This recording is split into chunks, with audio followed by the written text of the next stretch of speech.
Hello, and welcome to Sleep Tales. I am so glad you are here tonight. Find a comfortable place to rest. Let the sounds around you begin to fade away. Tonight, I have a long, peaceful story to share with you. It is a story about the quiet beauty of winter, about finding stillness in a world that is often too loud.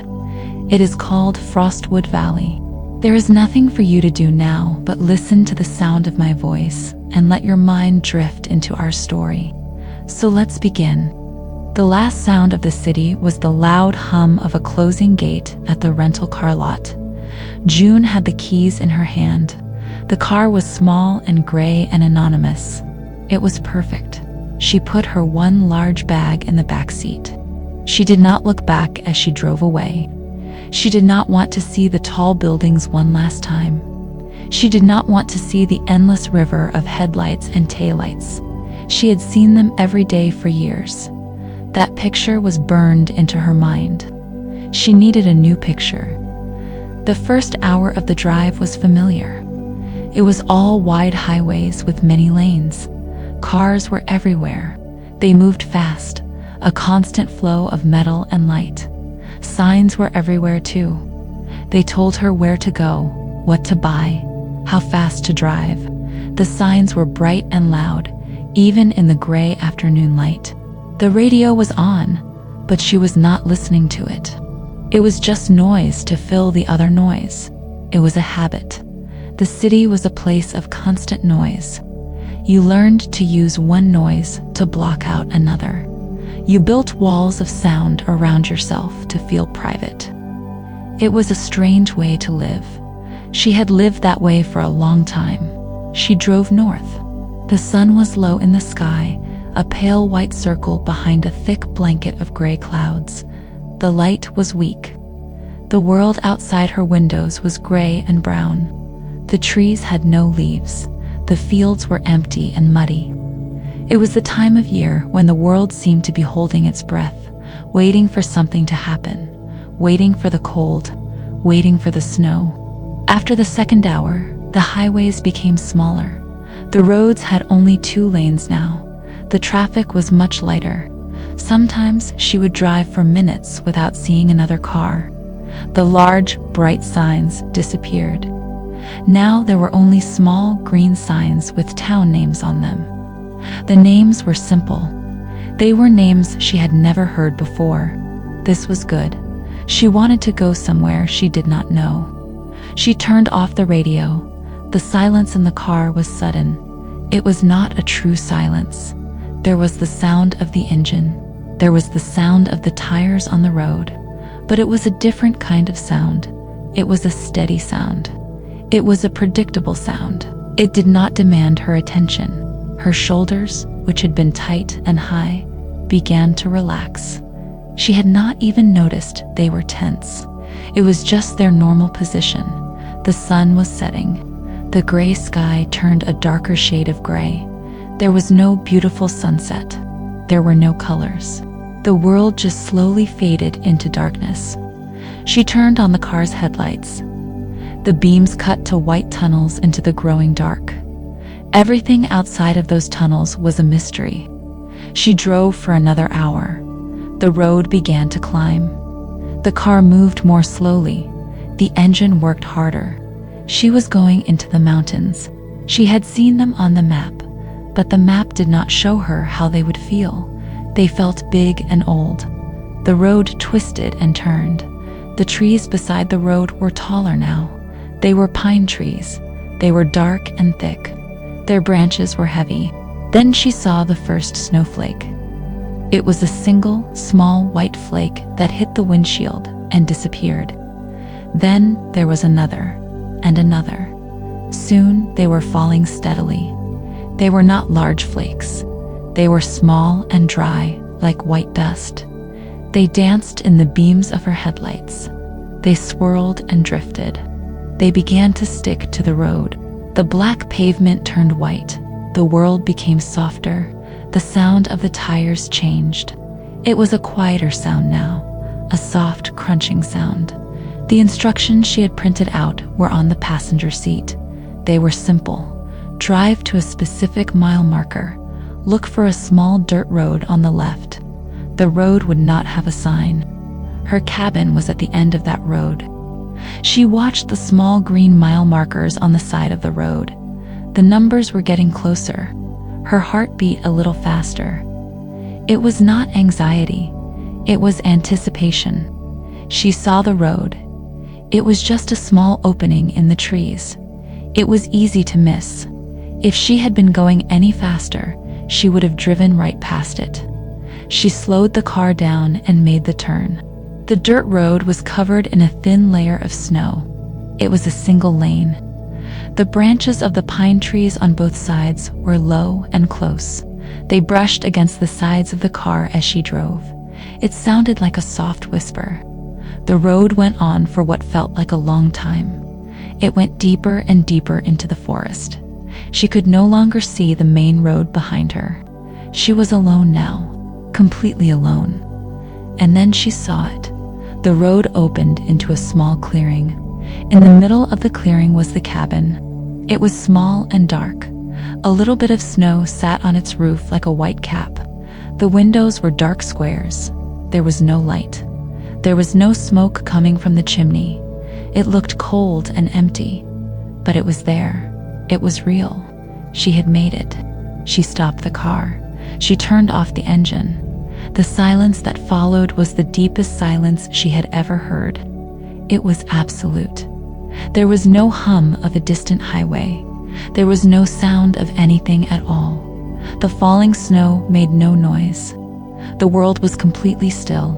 She sat in the car for a long time, just sitting there in the quiet. The car was a small, safe bubble. Outside was the dark and the cold and the unknown.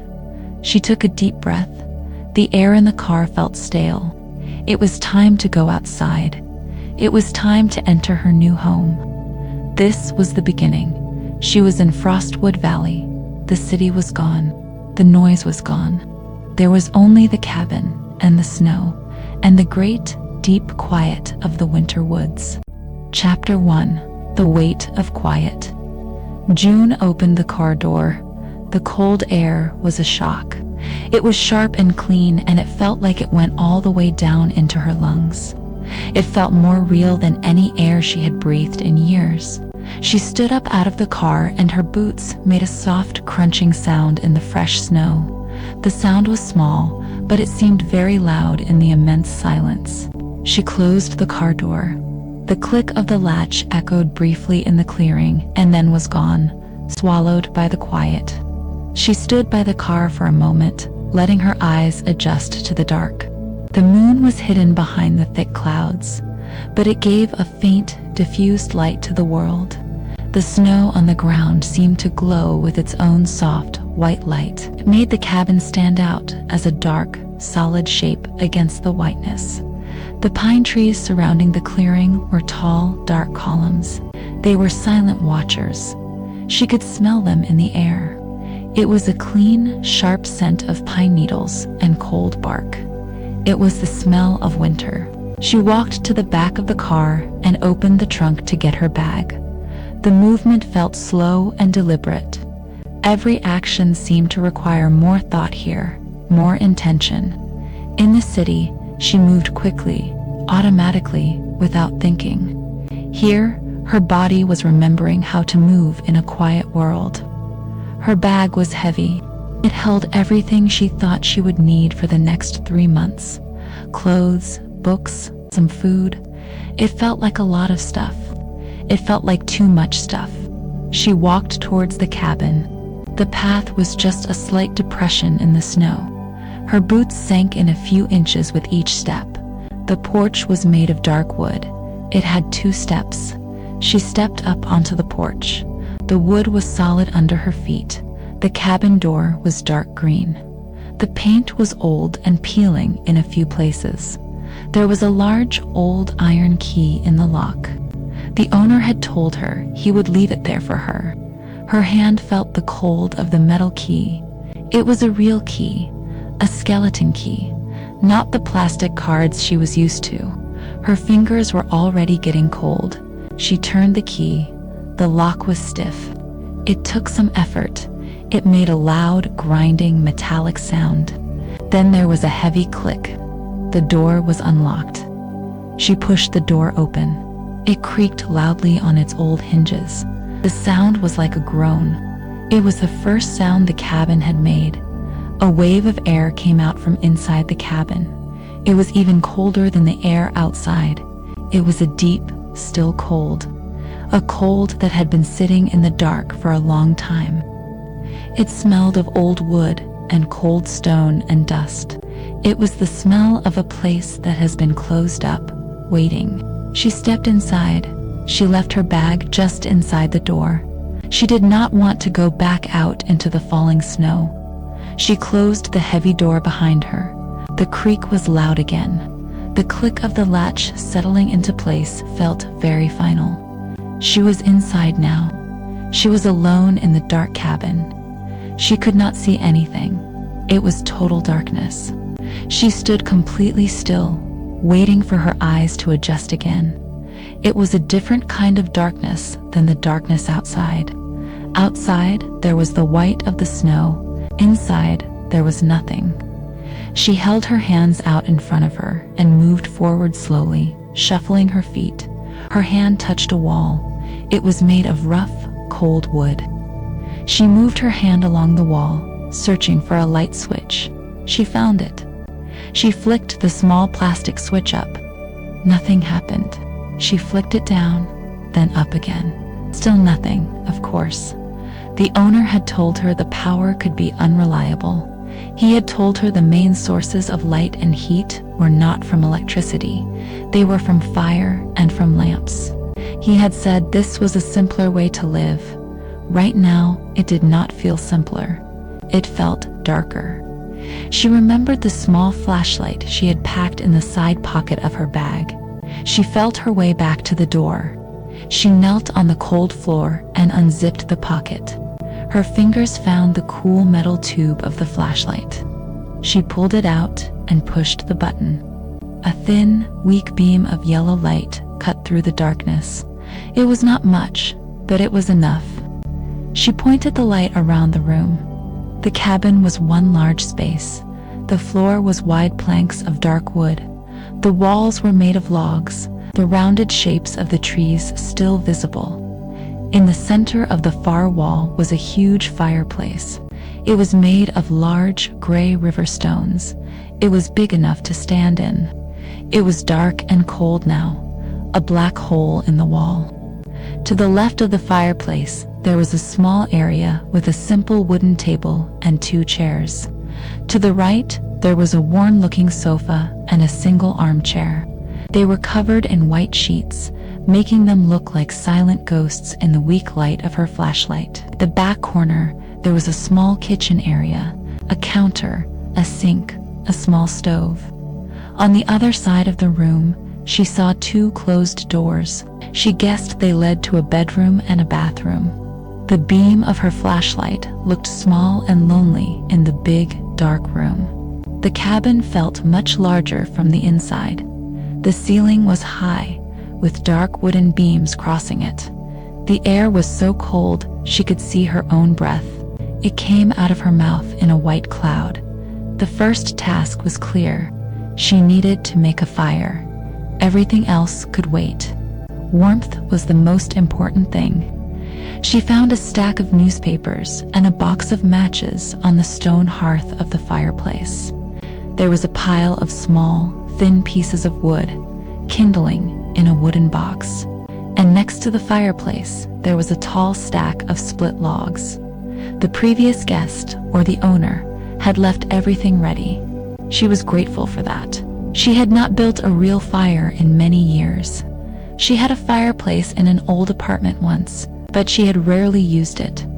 It had been more for decoration. This fireplace was not for decoration. It was for survival. She knelt on the cold stone in front of it. She crumpled up sheets of newspaper and put them in the bottom of the fireplace. Then she arranged the small pieces of kindling on top of the paper, trying to build a small tower with air gaps, the way she remembered seeing it done in a movie. It looked messy. She was not sure it was right. She took a match from the box. She struck it against the side. The tiny flame flared to life, a small, bright orange flower in the darkness. It felt miraculous. She carefully touched the flame to the edge of the newspaper. The paper caught fire immediately. It burned quickly, with a bright, hungry flame. The flame licked at the kindling. For a moment, it seemed like the small sticks would not catch. They just turned black. The paper fire started to die down. She felt a small panic. Then, a tiny orange line of fire appeared on the edge of one of the pieces of kindling. It grew slowly, crawling along the wood. Then, another piece caught fire. The fire was small and weak, but it was alive. She watched it, barely breathing. She gently blew on the small flames. They danced and grew stronger. The kindling started to crackle.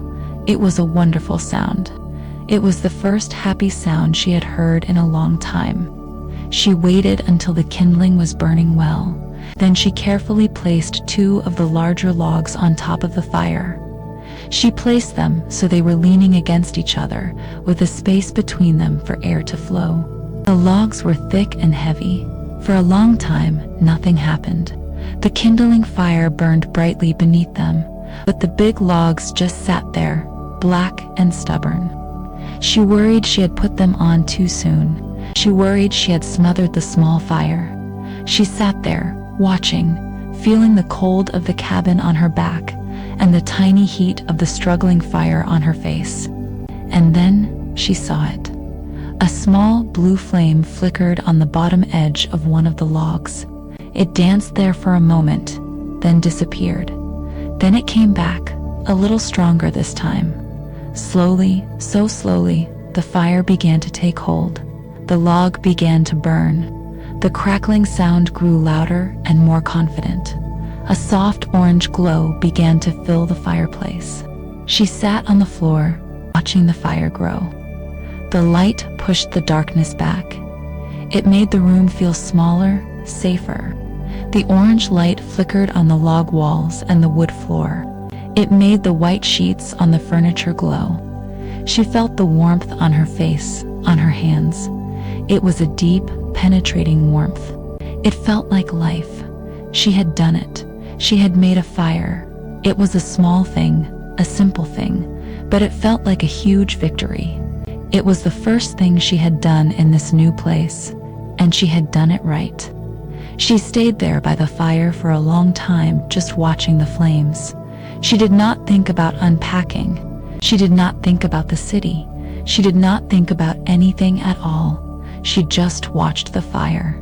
The logs crackled and popped. Sparks flew up the chimney. The light danced. The warmth spread. It was mesmerizing. It was enough. After a while, the deep cold in her bones began to thaw. She realized she was hungry. She had not eaten since lunch, many hours ago. She got up and used her flashlight to explore the small kitchen area. There was a propane canister connected to the stove. She figured out how to light the burner. She filled a small pot with water from the tap. The water came out in a slow, icy stream. The owner had said the water was from a well and was safe to drink. She put the pot on the stove to boil. She had brought simple food, soup in a can, bread, cheese. She opened a can of tomato soup and poured it into another pot. While the water for tea was heating, she warmed the soup. The smell of the soup filled the small kitchen space. It was a simple, comforting smell. She found a mug, a bowl, and a spoon in one of the cupboards. They were heavy and made of plain white ceramic. She made her simple meal and took it back to the fireplace. She pulled one of the white sheets off the armchair. The chair underneath was old and covered in a faded floral fabric. It was soft and comfortable. She sat down in the chair, as close to the fire as she could get. She put her bowl of soup and her mug of tea on the floor beside her. She ate slowly. The soup was hot, and it warmed her from the inside out. The tea was just a simple black tea, but it tasted like the best thing she had ever had. The fire crackled beside her. The snow continued to fall outside, silent and soft. She could not see it, but she knew it was there. She felt completely separate from the world. She was in a small bubble of warmth and light, surrounded by a vast, cold, dark wilderness. It was a strange feeling. It was not scary. It was not lonely.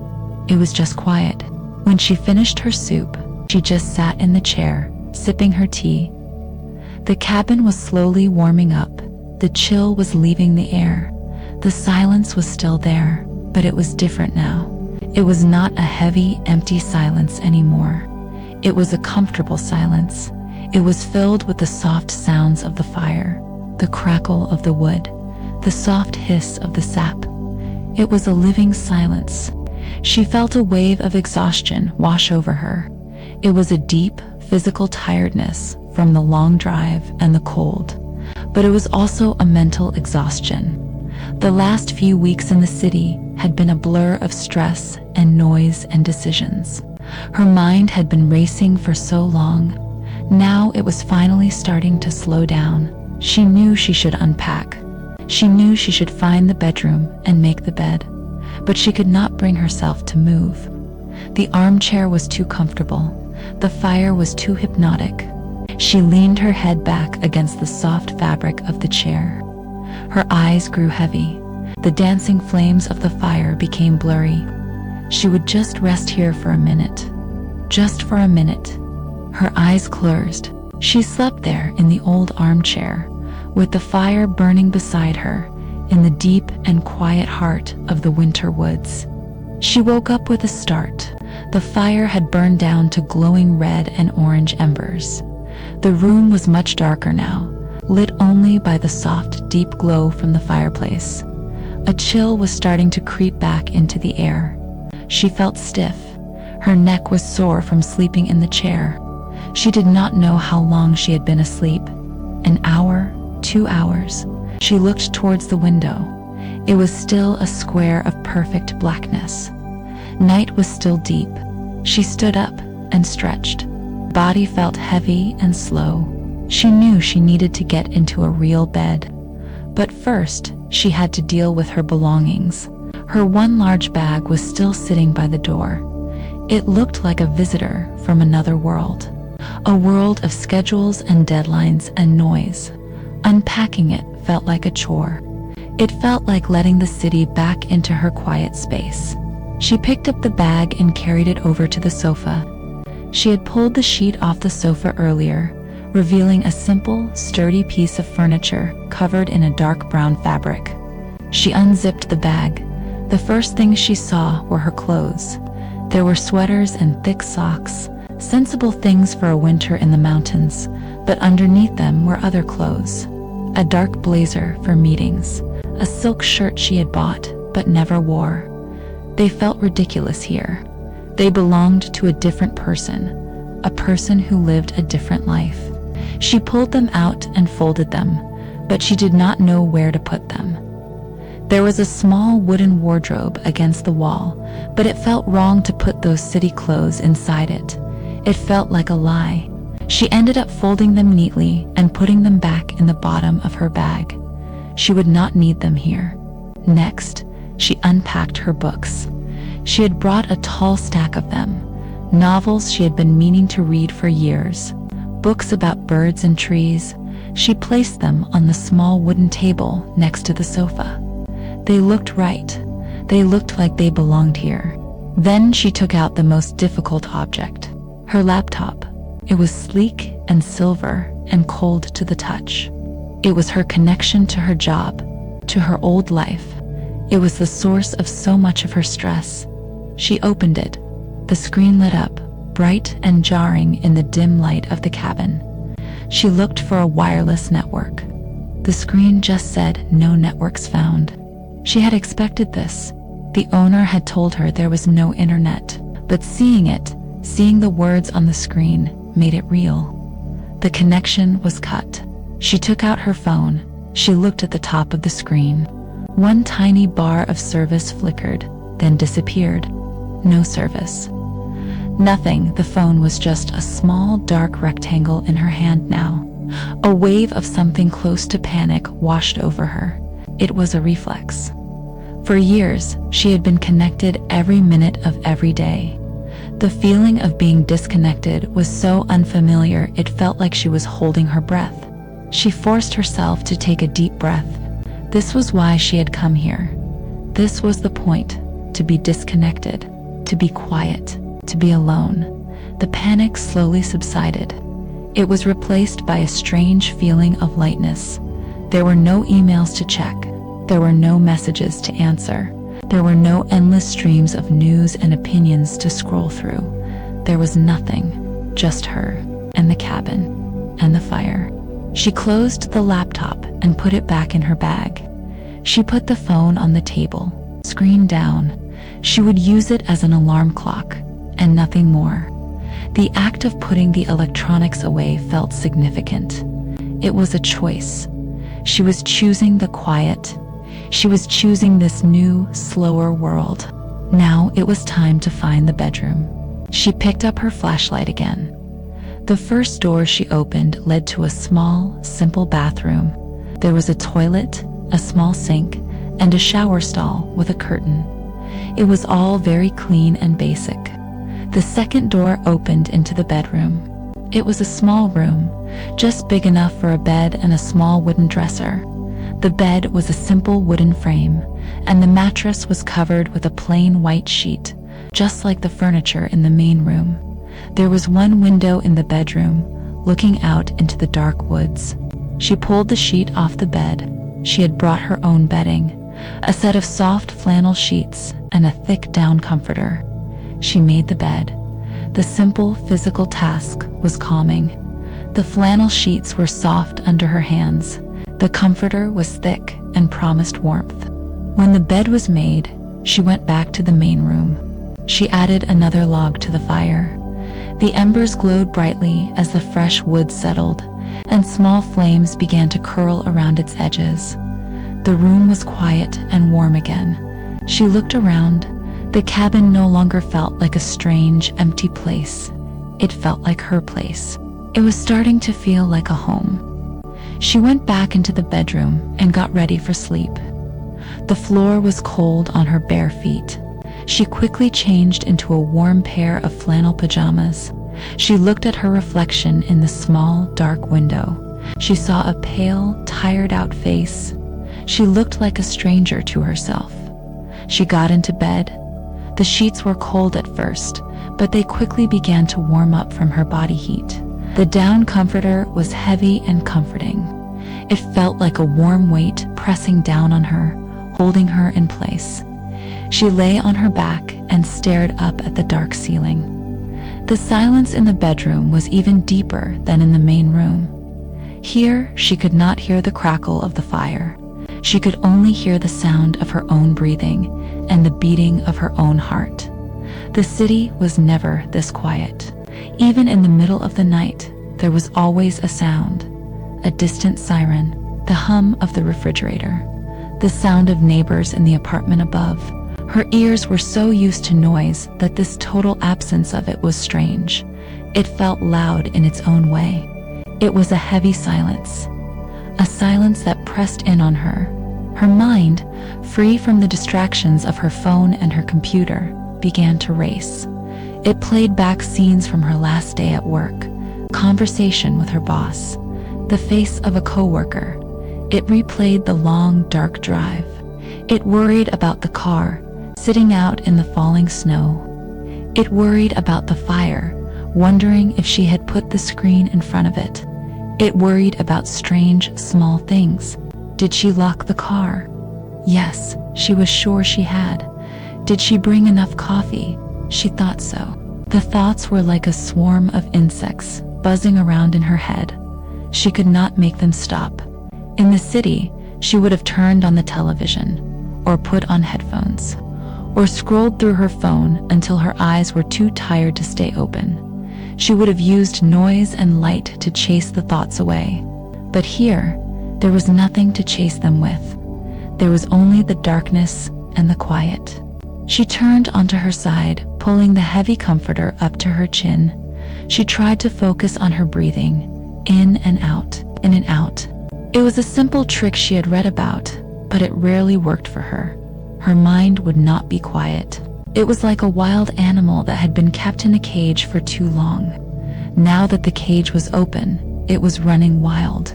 She heard a sound, a soft creak from the main room. Her body went tense. What was that? Was it just the house settling? The old wood of the cabin contracting in the cold? Or was it something else? Her imagination, fueled by the darkness and the silence, began to create possibilities. An animal outside on the porch, a person. This was foolish, she told herself. She was miles from anyone. The owner had told her the nearest neighbor was 2 miles down the valley. No one was out here. Another sound, a soft scraping sound. It sounded like it came from the roof. A branch falling, an animal, a squirrel or a raccoon. Her heart was beating fast now. Every small sound was amplified by the silence. The cabin, which had felt so safe and cozy by the fire, now felt thin and fragile. It was just a small wooden box in the middle of a huge, dark wilderness, and she was all alone inside it. She told herself to be rational. The sounds were just the sounds of an old house in the winter. Wood creaks, snow settles, the wind blows. It was normal. It was nothing to be afraid of. But her body did not listen to her rational mind. Her body was still on high alert. It was an old, primal fear. The fear of the dark, the fear of the unknown. She lay there for what felt like hours, tense and awake in the dark. She was tired, so deeply tired, but sleep would not come. Sleep was a place of peace, and her mind was not at peace. She was caught in a strange space between her old life and her new one. She had left the city behind, but she had brought its anxiety with her. The quiet she had wanted so badly felt like a punishment. It gave her no escape from herself, from her own racing thoughts, from her own fears. She had thought that by coming to this quiet place, she would find peace. But she was beginning to understand that peace was not something you could find in a place. It was something you had to find in yourself. She must have drifted off to sleep at some point, because she found herself waking up again. The room was still dark, but something was different. The silence had changed. It was no longer a heavy, oppressive silence. It was just quiet. Her thoughts were no longer racing. They were slow and sleepy. The fear was gone. She was just a woman in a warm bed in a quiet house. She felt the heavy weight of the comforter on her. She felt the softness of the flannel sheets against her skin. She could hear the faint, steady sound of her own slow breathing. She was tired, but it was a good kind of tired now. It was the kind of tired that comes before a deep, restful sleep. She closed her eyes again. This time, she knew that sleep would come. This first difficult night was almost over. Chapter 2. First Light, First Fire. The first thing that woke June was not a sound. It was a change in the quality of the darkness. The absolute blackness of the small bedroom had softened. It was no longer a solid, heavy thing. It was now a deep, soft gray. A gentle light was beginning to seep into the world, slowly and quietly. It was a light that did not insist. It simply arrived. She was lying on her side, facing the window. Through the glass, she could see the fuzzy shapes of the trees outside. They were no longer threatening dark figures. They were just trees. Their branches were heavy with the snow that had fallen during the night. The world was still and silent. There was no wind. There was no sound of birds. The silence was different from the silence of the night. The night's silence had felt empty and vast, full of hidden fears. This morning, silence felt full. It felt peaceful. It felt like the world was resting. The heavy down comforter was a cocoon around her. The flannel sheets were soft against her skin. The bed had become a small island of warmth in the cold room. She did not want to leave it. She could stay here all day, just watching the light grow, watching the world wake up. The thought was a luxury. In her old life, waking up was a race. An alarm would jolt her from sleep. Her mind would immediately fill with a list of things to do, a list of meetings to attend, a list of problems to solve. Her mornings were about speed and efficiency. This morning, there was no list. There was no alarm. There was no race. There was only this bed, this quiet room, this slow and gentle light. She took a deep breath. The air she drew in was cold. She could feel it in her nose and at the back of her throat. It was a clean, sharp cold. She pulled the comforter up a little higher, tucking it under her chin. Her face was the only part of her that was exposed to the room's temperature. The tip of her nose felt cold. She lay there for a long time, not moving, just breathing. She watched the light outside change. The deep gray became a lighter gray. Then it began to take on a pale blue color. The shapes of the trees became clearer. She could see the individual branches now, each one outlined with a thick layer of white snow. The sky behind the trees was a solid, uniform white. It was a sky full of snow, even if none was falling at the moment. She finally decided to move. The desire for warmth, for a hot cup of coffee, was becoming stronger than the desire to stay in bed. She pushed the heavy comforter back. The cold air of the room hit her body instantly. It was a shock. She was wearing her flannel pajamas, but they felt thin against the deep chill. She sat up on the edge of the bed. Her feet touched the wide wooden planks of the floor. The wood was incredibly cold. She stood up quickly and went to the window. She put her hand on the glass. It was freezing cold. She looked out at the world. It was more beautiful than she had imagined. The snow from the night had covered everything in a thick, perfect blanket. There were no footprints. There were no tire tracks. There was only an endless expanse of smooth, untouched white. The snow clung to every branch of the pine trees, turning them into delicate, lacy sculptures. The clearing around the cabin was a perfect white circle. The world looked clean and new. It looked like it had been washed clean. She thought of the city.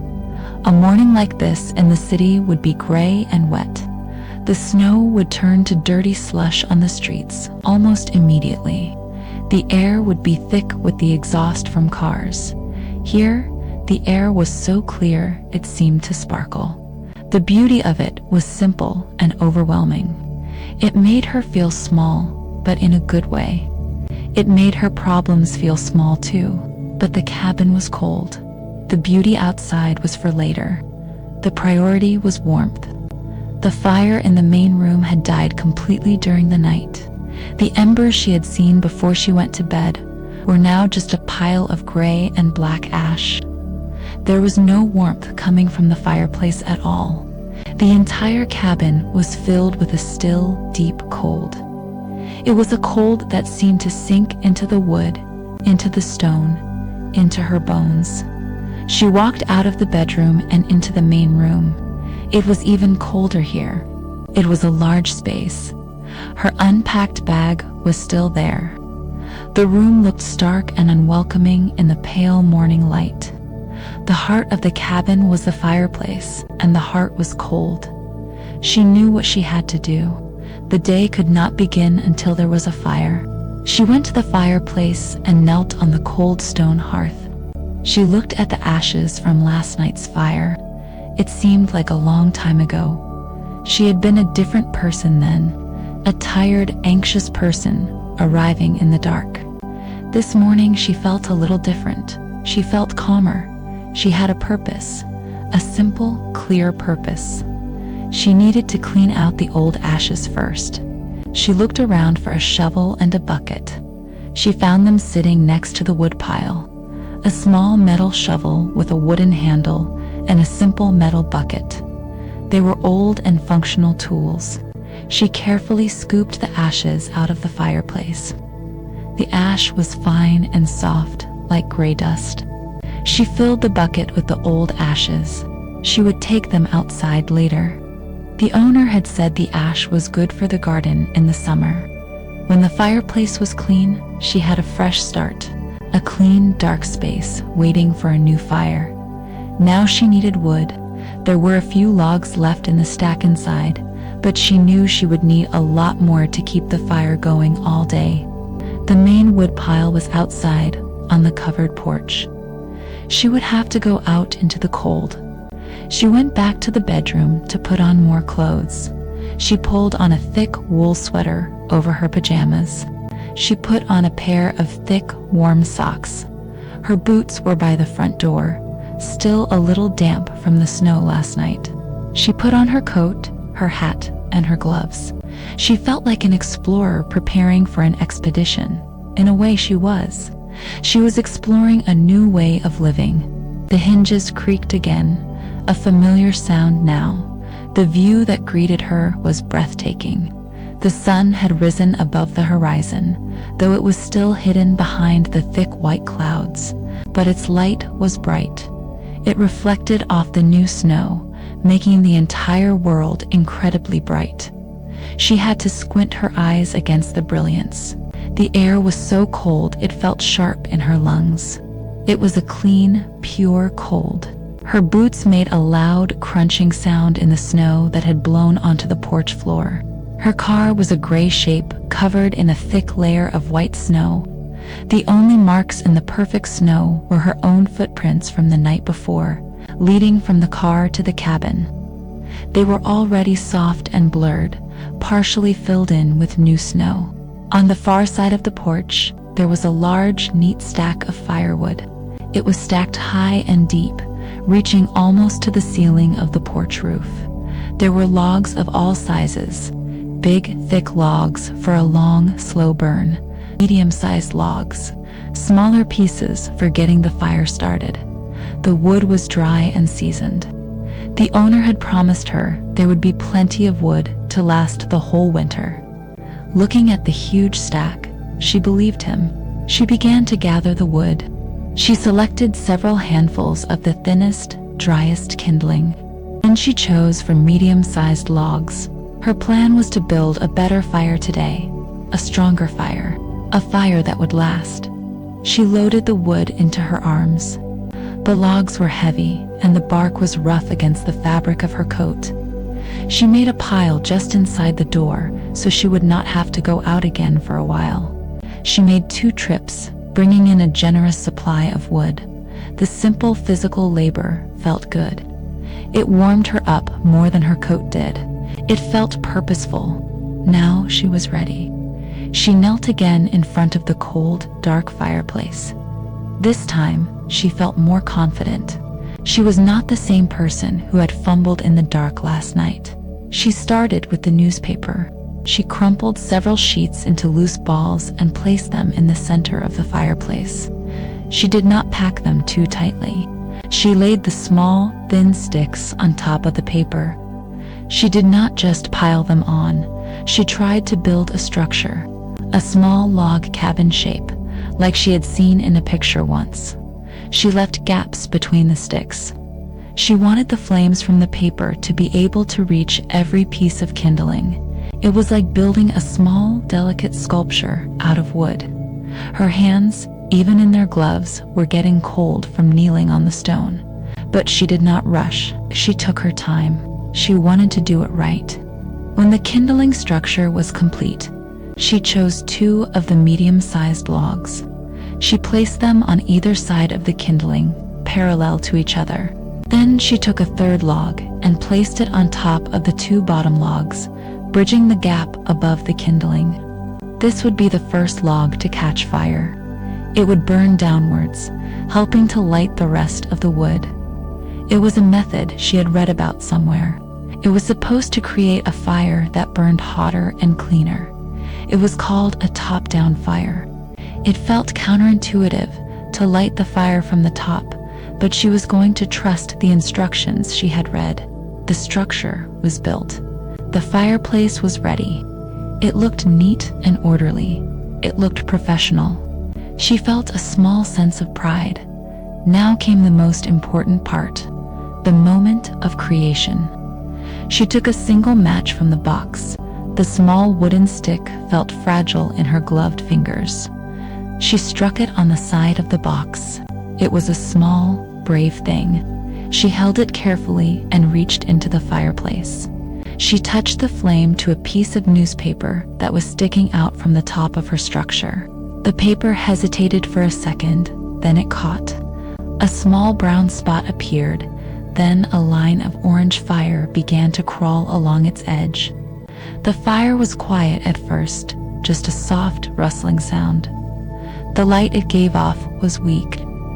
It seemed like it might die at any moment. June held her breath. She watched. The flames from the paper grew taller. They began to lick at the kindling above. The small sticks of wood started to smoke. The kindling was just smoking. She felt a familiar pang of anxiety. It was not working. She had done it wrong. But then she saw it.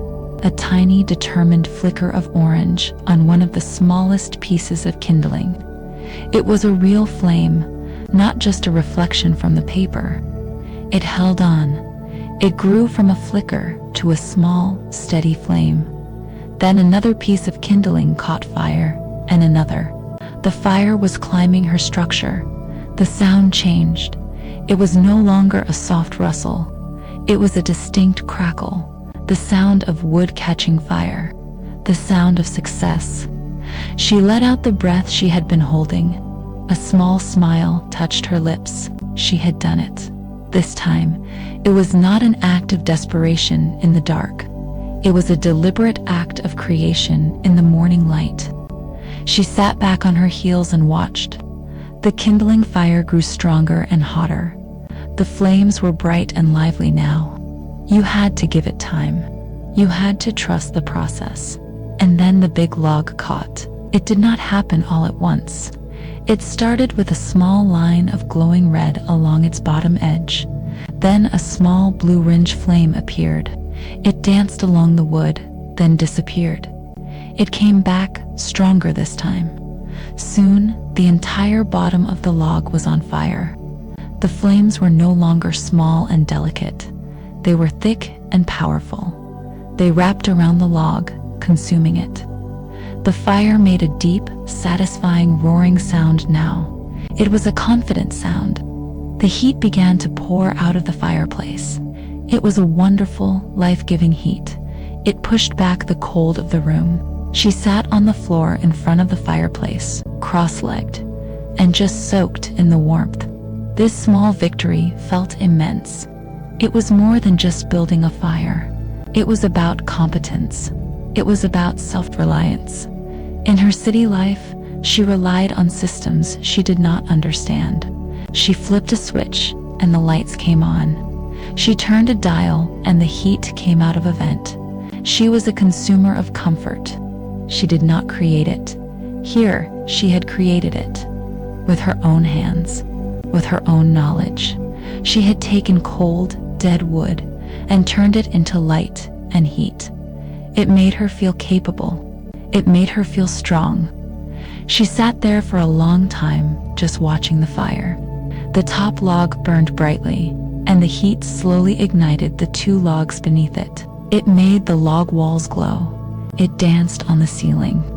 The cabin was no longer a cold, empty shell. It was a warm, living space. It was a home. When she finally felt warm all the way through, the thought of coffee returned. It was no longer a desperate need. It was a pleasant idea. She went to the kitchen area. She filled the kettle with cold water from the well. The water ran a little faster this morning. She placed the kettle on the propane stove and lit the burner. While the water was heating, she got everything ready. She had brought a bag of her favorite coffee beans, a small hand grinder, and a simple device for making pour-over coffee. In the city, she used an expensive machine that did everything with the push of a button. Here, she would make it by hand. She measured out the dark, oily beans. She poured them into the grinder. She began to turn the handle. The grinder made a soft, rhythmic crunching sound as it broke the beans apart. The process was slow. It took effort. Her arm got tired, but the smell that filled the air was incredible. It was a rich, dark, toasty smell. It was so much better than the smell from a pre-ground package. It was the smell of real coffee. When the beans were ground, the water in the kettle was starting to hiss. She got out her favorite mug. It was a large, heavy ceramic mug, a deep blue color. She placed the filter device on top of it and put in a paper filter. She scooped the freshly ground coffee into the filter. The kettle began to whistle. She turned off the stove and poured the hot water over the coffee grounds. She poured the water slowly, in a circular motion. The coffee grounds swelled and bloomed. A stream of dark, almost black liquid began to drip into her mug. The rich coffee smell intensified. It mixed with the smoky smell of the fire from the other side of the room. It was a perfect combination of smells. The smell of a winter morning. When the mug was full, she added a small splash of milk from a carton she had brought. She did not need sugar. The coffee smelled too good to spoil with sugar. She carried her warm mug back to the fireplace. She had left her armchair close to the fire last night. She sank into its soft, worn cushions. She took the first sip of her coffee. It was perfect. It was hot and strong and full of flavor. It was the best cup of coffee she had had in her entire life. Maybe because she had made it all herself, from the fire that warmed the room to the coffee in her mug. She sat there in the old armchair, sipping her coffee, and watched the world outside her window. The light was fully bright now. The whiteness of the snow was almost blinding. A few snowflakes had started to fall. They were large, lazy flakes, drifting down slowly from the white sky. They landed on the already deep snow, adding another layer of perfection. She looked around the room. It looked different now, in the warm light of the fire. It looked cozy. It looked comfortable. She could see the details now, the patterns in the wood of the log walls, the different colors of the stones in the fireplace, the faded floral pattern on her armchair. It was an old place, a simple place, but it was beautiful in its own way. She had the whole day ahead of her, a whole day with nothing to do, no obligations, no deadlines, no one expecting anything from her. The thought should have made her anxious. In her old life, a day with no plans was a wasted day. She would have tried to fill it with activities, with errands, with productivity. But here, the idea of an empty day felt like a gift. It felt like freedom. She decided she would do nothing productive anyway. She would not unpack the rest of her bag. She would not try to organize the kitchen. She would not make a to-do list. She would just be Julie, sit in this chair by this fire, and she would watch the snow fall. She would drink her coffee. When her coffee was gone, she would make another cup. When she got hungry, she would make some simple food. When the fire burned low, she would add another log. That would be her job for the day, to tend the fire, to keep the warmth alive. It was a simple job, an important job, and it was enough. She finished her coffee. The warmth of the mug spread through her hands. The warmth of the fire spread through the room. The warmth of the coffee spread through her body. She leaned her head back and closed her eyes, just for a moment. She listened to the sounds of the cabin, the deep, steady crackle of the fire. She felt a sense of peace settle over her. It was a feeling she had not felt in a very long time. It was not a dramatic, overwhelming feeling. It was a quiet, gentle feeling, like the slow falling snow outside. It was the feeling of being in the right place at the right time. It was the feeling of being home. The city, with all its noise and its hurry, felt like a distant dream, a life that belonged to someone else. This felt real. The cold, the fire, the snow, the quiet. This was real, and for the first time she was not afraid of it. She was ready for it. The beautiful, quiet winter was just beginning, and she was ready. Chapter 3: Footprints in the White. For 2 days, June did exactly what she had promised herself she would do. She did nothing. She existed in a slow, simple rhythm dictated by the fire. The thinner, drier ones that caught fire quickly and burned with a bright, cheerful flame. Tending the fire became her central task. It was a comforting ritual. It gave her days a quiet purpose. She ate when she was hungry. Simple meals. Toast with butter for breakfast. A bowl of soup for lunch. Pasta with cheese for dinner. She drank hot tea and black coffee. The snow fell, then it stopped. The sun came out, then it hid behind the clouds again. The world outside was a slow, changing painting of white and gray and the dark green of the pine trees. The cabin was her whole world. It was a warm, safe shell. The great, cold wilderness was just outside the window, but it did not feel threatening. It felt beautiful, but separate. She was the observer, safe behind the glass. But on the third morning, something shifted. She woke up to a world that was incredibly bright. The sun was out, a rare and brilliant thing in the winter sky. It was not a weak, pale sun. It was a strong, clear sun, and it made the snow-covered landscape glitter with a million tiny points of light. It was so bright, it was hard to look at. The beauty of it was not something she could just watch from the window anymore. It was calling to her. She wanted to be in it. She wanted to feel the cold air on her face and the crunch of the snow under her feet. Her fear of the woods, the fear that had kept her awake on her first night, seemed distant now. The cabin had been her shelter, her safe place to heal. Now it felt like a starting point, a base from which she could explore. The decision was made. She would go for a walk. Not just to the woodpile on the porch, but a real walk, out into the clearing and maybe even into the trees. The preparation was a ritual in itself. It was an act of deliberate care. She dressed in layers. First, a thin layer of long underwear. It was soft and tight against her skin. Then, a pair of thick wool pants. Then her thickest wool sweater, the dark gray one. She put on 2 pairs of socks, a thin pair first, then a thick, cushioned pair over them. She knew that keeping her feet warm and dry was the most important thing. Cold feet could ruin everything. She went to the kitchen and made a thermos of hot tea. The simple act of preparing it was comforting. She packed a small bag and a small, cheap compass, just in case. She did not plan to go far. She planned to always keep the cabin in sight. But having the compass made her feel prepared. It made her feel professional. Finally, she put on her coat, her hat, and her gloves. Her boots were by the door, dry and ready. She felt like a different person, bundled up in all her layers. She felt solid and protected. She was ready. She took one last look at the fire. It was burning brightly, a cheerful stack of orange and yellow flames. The cabin was warm and cozy. It would be waiting for her when she returned. She opened the front door and stepped out onto the porch.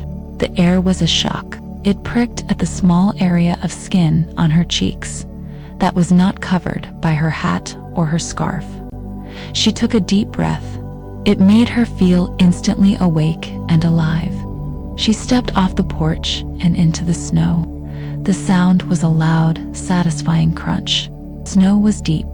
It came up to the middle of her shins. It was not heavy, wet snow. It was light and powdery.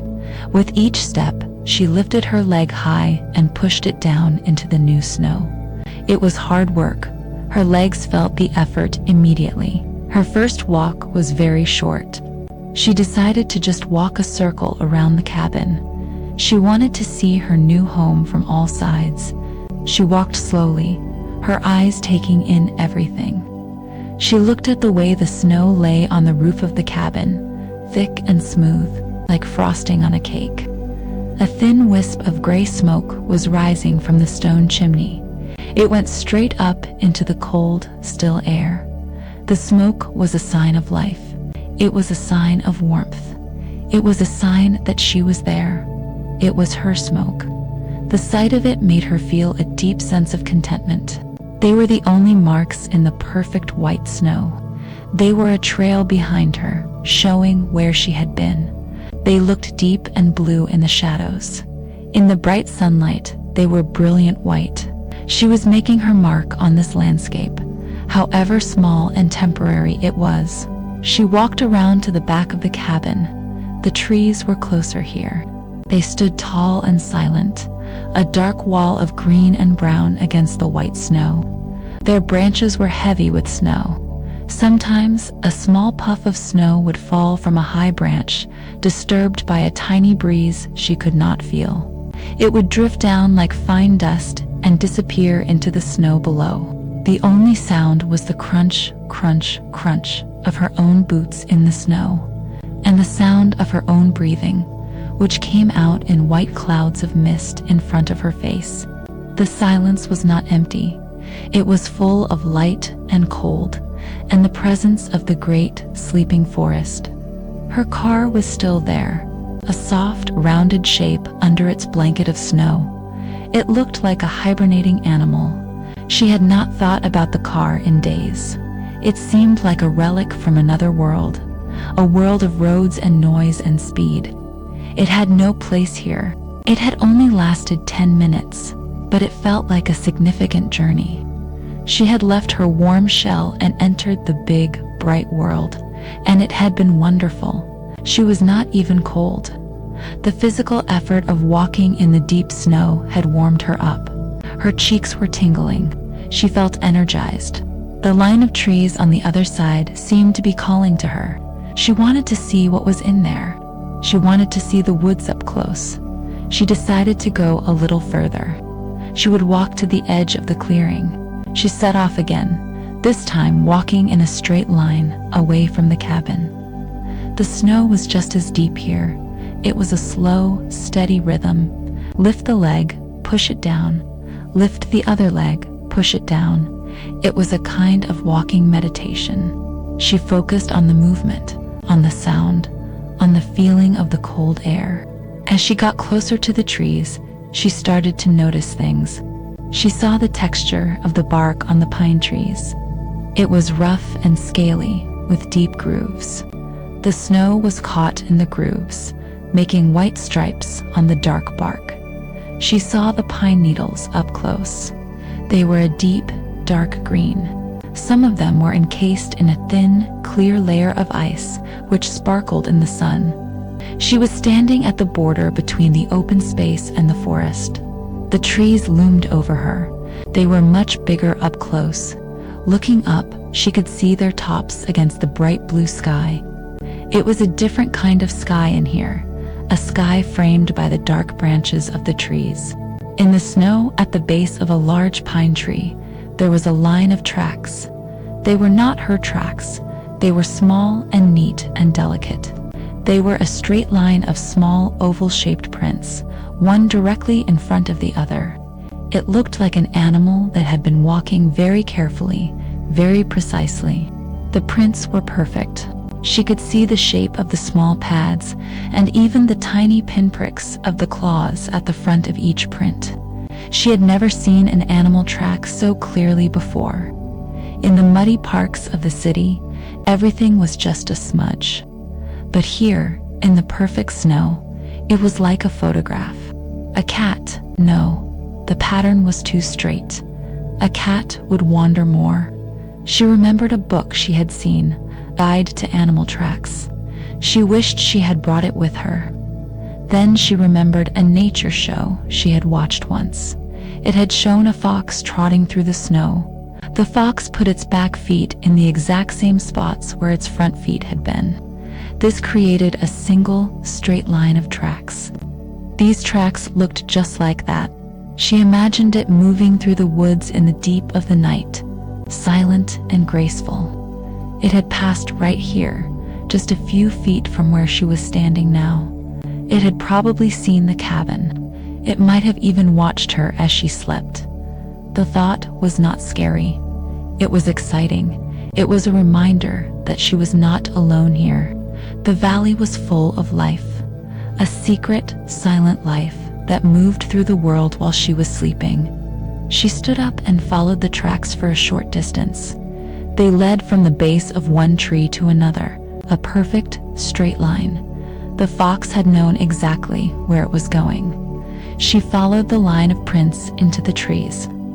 The light changed instantly. It was darker here, under the thick canopy of the pine branches. The snow was not as deep. The branches had caught most of it. The ground was a soft carpet of brown pine needles, with patches of white snow here and there. The air smelled different in the woods. It was a rich, earthy smell of damp soil and pine needles and cold wood. It was a good smell, a clean smell. She felt like she had entered a large, quiet room. The trees were the walls and the ceiling. She followed the fox tracks for about 20 feet. They led to a large, fallen log covered in snow. The tracks went up onto the log and then disappeared on the other side. The fox had used the log as a bridge. She decided not to follow any further. This was the fox's home. She was just a visitor. She stood still for a moment.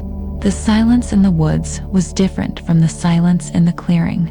It was a more muffled silence. The trees seemed to absorb the sound. She could hear the faint, soft whisper of the wind in the highest branches of the trees. It was a sound so quiet she had to hold her breath to hear it. She turned and walked back out of the woods, into the bright sunlight of the clearing. She looked back at the cabin. It looked small and welcoming from here. The wisp of smoke was still rising from the chimney. It was a comforting sight. Her home was waiting for her. She started to walk back towards it, but then she saw another set of tracks. These were different. 2 half-moon shapes pressed deep into the snow. They were the tracks of a deer. The tracks were not in a neat line like the fox tracks. They were more spread out, and they looked heavier, more clumsy. She could see where the deer had dragged its feet in the deep snow. She followed this new trail. It led her to a small cluster of young trees. The snow around the trees was all disturbed. There were small twigs that had been nibbled on. The ends were rough and torn. So a deer had been here too. A large, gentle animal. Maybe a mother and her young. She looked around, half expecting to see it, watching her from the trees. But there was nothing. Only the silent trees and the white snow. The animals of this valley were shy. They lived their lives in secret.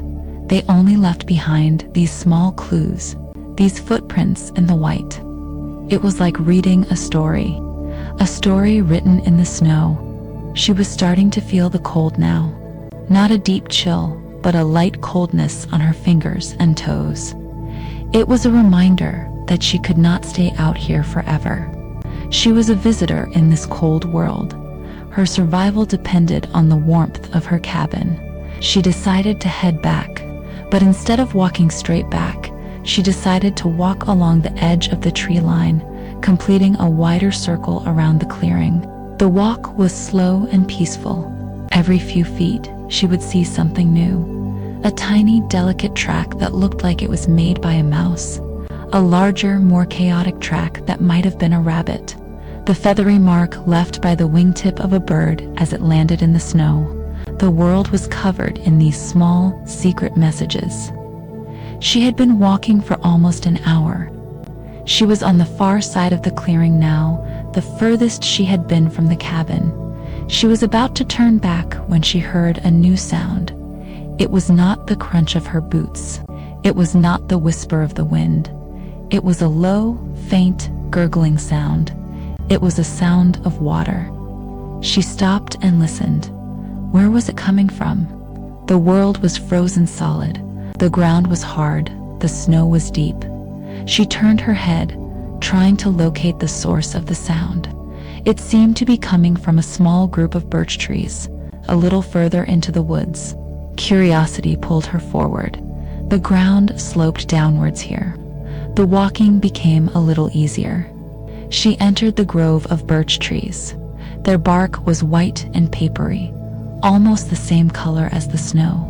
They looked like ghost trees. The sound of water was louder here. It was a gentle, trickling sound. And then she saw it. A small creek, no wider than a few feet, wound its way through the trees. It was not what she had expected. It was not an open stream of water. Most of it was frozen. It was a beautiful, complex sculpture. She knelt down at the edge of the creek.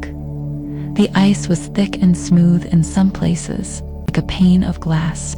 She could see the brown and gray stones of the creek bed underneath it. The bubbles were frozen in swirling patterns, like galaxies of tiny stars. Along the edges of the creek, the ice had formed delicate, feathery crystals, like ferns made of frost. They grew out from the bank, reaching towards the center of the stream.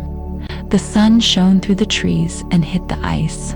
It made the trapped bubbles glow. It made the frost ferns sparkle. It was one of the most beautiful things she had ever seen. And the sound was coming from a small section in the middle of the creek, where the ice had not formed. The water was moving. It was flowing slowly, steadily, underneath the thick sheet of ice. The gurgling sound was the sound of the water moving against the edge of the ice. It was the sound of life, persisting in the middle of the deep freeze. She watched the dark water for a long time. It was so black, it looked like ink. It swirled and eddied around the stones on the bottom. A single brown leaf was caught in the current, circling slowly in the open patch of water. It was a small, determined movement in a world that was otherwise perfectly still. The creek was a revelation. It was a place of magic. Life was still here, flowing silently under the surface, waiting for the spring. Just like the fox and the deer and the tiny mouse. They were all here, living their quiet lives, hidden by the snow. She felt a deep connection to this place, to this creek. It felt like she had discovered a secret that the valley was sharing only with her. She reached out her gloved hand and touched the surface of the ice. It was smooth and incredibly cold. It felt solid and real. She sat there by the frozen creek for what felt like a long time. She did not feel the cold anymore. She was mesmerized by the light on the ice, by the sound of the moving water. The forest no longer felt like a strange or scary place. It felt like a quiet neighbor, a place of peace and hidden wonders. She was not an intruder here. She was just another quiet creature, sitting and watching. Finally, she knew it was time to go. The sun was lower and dusky. The light was changing. The brilliant white of the morning was softening into a warmer, golden color. The shadows of the trees were getting longer. The air was getting colder. She stood up. Her legs were a little stiff. She took out her thermos and poured a cup of the hot tea. The steam rose up in a cloud in the cold air. The tea was warm and sweet. It felt good to drink it here, in the quiet woods, by the frozen creek. She followed her own footprints in the snow. They were a clear path leading her home. The walk back felt different. She was not just walking through a beautiful, empty landscape anymore. She was walking through a world that was full of life, full of stories. She looked at the trees and the snow with new eyes. She saw it all as part of a large, living system. When she came out of the trees and into the clearing, the cabin was there, waiting for her. The late afternoon sun was hitting the windows, making them glow like orange eyes. The smoke was still rising from the chimney, a thin, steady plume. It was the most welcoming sight in the world. She walked the last few hundred feet. It was a good kind of tired, a tiredness that comes from a day spent well, a day spent moving and seeing and discovering. She stomped the snow off her boots on the porch. She opened the front door and stepped inside. The warmth of the cabin wrapped around her like a soft blanket. It felt wonderful. The fire had burned down to a deep bed of glowing red embers. The cabin was still warm, but the fire needed her attention. She took off her coat and her hat and her gloves. She went to the woodpile and picked up a large, heavy log. She opened the screen in front of the fireplace and carefully placed the log on top of the glowing coals. The embers immediately began to glow brighter around the new log. Tiny sparks flew up. A small wisp of smoke curled from the wood. And then the fire was reborn. She felt a deep sense of satisfaction. She had gone out into the wild, cold world.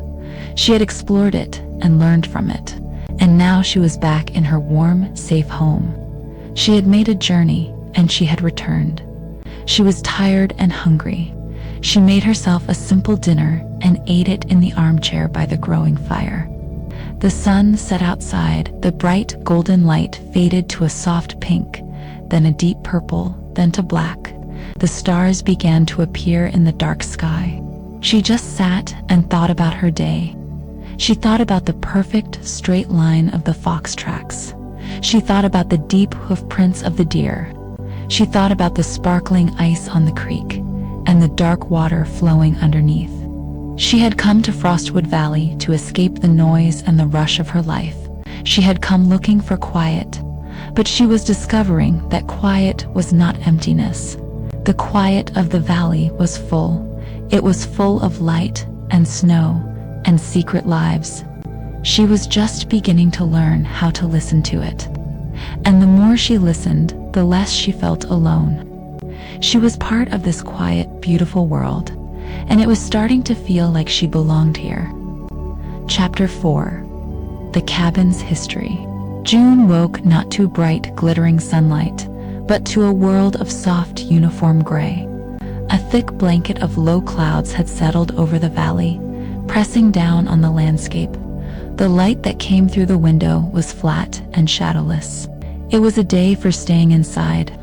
The world seemed to have pulled a blanket over its head, and the cabin invited her to do the same. It was not the sharp, clean, dry cold of the sunny day before. It was a damp, seeping cold. A cold that seemed to find its way through the smallest cracks in the log walls and under the door. The fire in the fireplace was more than a comfort today. It was a necessity. It was a warm, beating heart against the gray chill of the world. She built up the fire, coaxing it from a bed of red coals into a lively, crackling blaze. She made her coffee slowly, grinding the beans by hand, enjoying the rich smell that filled the warm air around the stove. She sat in her armchair, sipping the hot coffee, and watched the gray world outside. A few lazy snowflakes drifted down, not a real storm, just a quiet dusting. They were heavy, wet flakes that melted almost as soon as they touched the window pane. She was content to be still. The quiet of the cabin was a comfort. But as the morning wore on, a new feeling began to stir in her. It was a kind of restlessness, but not the anxious restlessness of the city. It was a gentle curiosity. She had spent days in this cabin, but she realized she had only been living on its surface. She had used its chairs, its bed, its fireplace, but she had not really looked at it. She had not tried to understand it. Now, she felt a desire to know it better, to learn its secrets. The bad weather had turned her attention away from the wide world outside and towards the small world inside. She decided that today would be a day of indoor exploration. She would become an archaeologist of her own temporary home. She started in the main room, where she spent most of her time. She ran her hand over the log walls. The wood was rough and uneven under her fingertips. It was not smooth, milled lumber. It was real trees. She could see the marks of an axe in some places where the branches had been trimmed away. She could see the natural curves and knots of the wood. The person who built this cabin had not tried to hide the fact that it was made from trees. They had celebrated it. Chinking, she thought it was called.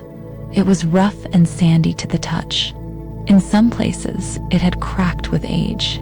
She could feel a tiny draft of cold air coming through one of the small cracks. She made a mental note to look for something to patch it with. The thought was new. She was not just a guest here, she was a caretaker.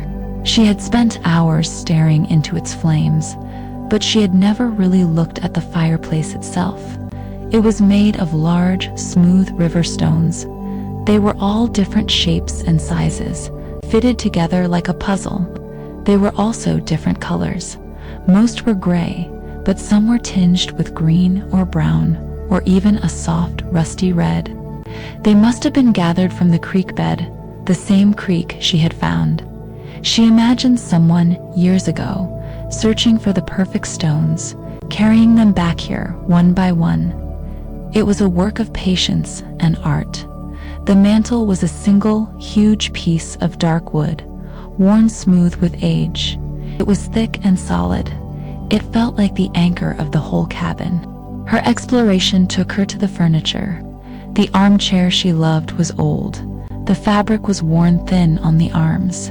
The cushions were soft and misshapen, molded by the bodies of many people who had sat there before her, warming themselves by the fire. The sofa was sturdy and simple. The wooden table and 2 chairs in the kitchen area were plain and functional. They were not a matching set. They looked handmade. They had the simple, honest quality of things that were built to be used, not just to be looked at. Most of them were empty, waiting for her own supplies. But in the back of one, she found a small collection of things left behind. A single white plate with a small blue flower painted on it. It did not match the heavy, plain white dishes she was using. There was a jar of herbs, so old that the leaves had lost all their color and scent. There was a strange, old-fashioned can opener made of a single piece of twisted metal. It looked like a small puzzle. She could not figure out how it worked. These small, forgotten objects were like clues. They were whispers of the other lives that had been lived in this room. Her journey continued into the bedroom, the bed, the window, the cold wooden floor. But there was one piece of furniture she had not paid any attention to: the dresser. It was a small, plain dresser with 3 drawers made of dark pine wood. She had not used it. She had been living out of her bag, keeping her city clothes packed away, out of sight. It was dusty. She opened the top drawer. The drawer was empty. It slid open with a soft, woody sound. The inside of the drawer smelled faintly of cedar. She opened the second drawer, also empty. She pulled open the bottom drawer. It was deeper than the others, and it was not empty. In the back of the drawer, there was a small, dark wooden chest. It was not a large trunk. It was a small box, about the size of a shoebox. It was made of dark wood, maybe walnut, and it had simple, black iron hinges and a matching latch on the front. It was not locked. It was just sitting there, waiting. Her heart beat a little faster. This was a real discovery. This was not just a forgotten can opener. This was something someone had deliberately stored away. She carefully lifted the chest out of the drawer. It was heavier than it looked. She carried it out of the bedroom and into the main room. She placed it on the floor in front of the fireplace, in the warm circle of light from the flames. She knelt on the floor and looked at it. It was a beautiful object. The wood was dark and rich, with a deep grain. It was old, but it had been well cared for. She ran her fingers over the smooth wood. It was cool to the touch. She felt a moment of hesitation. This was private. It belonged to someone else. Was it right for her to open it? But the cabin felt like it was hers now, even if only for a little while. And this chest felt like part of the cabin's story, a story she was now a part of. She took a deep breath. Her curiosity was stronger than her hesitation. She lifted the simple iron latch. It made no sound. She slowly, carefully lifted the lid of the chest. The hinges made a soft, low creak. A smell rose from the open box. It was a wonderful smell. The smell of old paper and worn leather and dry, fragrant wood. It was the smell of time itself. She looked inside. The chest was full. The objects were packed neatly, as if the owner knew they would be found one day and wanted them to be seen in the right way. On top, there were 2 old books. She lifted them out carefully. The first one had a dark green cover. The title was printed in faded gold letters, Walden, or Life in the Woods. The second book was smaller, with a tattered cover showing a picture of a dog in a snowy landscape, The Call of the Wild. The books were old. The paper was yellow and brittle. The spines were cracked. She opened the cover of Walden. On the first page, in neat, faded blue ink, a name was written. Thomas, just that. A simple name. So, the person who owned these things was named Thomas. She felt a connection to him already. He had read about living simply in the woods. He had read about the wild north. These were the right books for a place like this. Underneath the books, there was a cloth bundle. She unwrapped it. Inside was a set of wood carving tools. There were 3 small knives, each with a different shaped blade. Their handles were made of smooth, worn wood, shaped to fit perfectly in a hand. There was a small sharpening stone, gray and smooth, with a slight dip in the middle from years of use. And next to the tools, there was a small, half-finished carving. It was a bird. She could see the shape of its head and its body. The wings were still just a rough, blocky shape. Thomas had been a carver. He had sat here, in this cabin, maybe in this very spot by the fire, and he had carved birds out of wood. The small, unfinished bird felt personal. It was a piece of his life, frozen in time. And then she saw the last thing at the bottom of the chest. It was a journal. It was bound in dark brown leather. The leather was soft and worn, especially at the corners.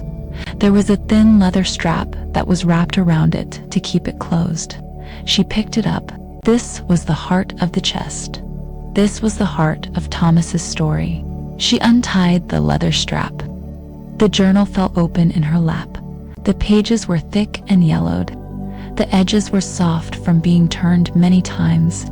The writing was in the same faded blue ink as the name in the book. The handwriting was neat and clear, but it slanted slightly to the right. It was the handwriting of a patient person. She turned to the first page. There was a date. It was from 30 years ago. 30 years. A whole generation. Thomas had lived here a long time ago. She began to read. October 12th, the first snow came today. Not a real storm, just a promise. I woke up and the world was dusted with white, like a baker had sifted sugar over everything. The air has that clean, sharp smell again. The valley is quiet.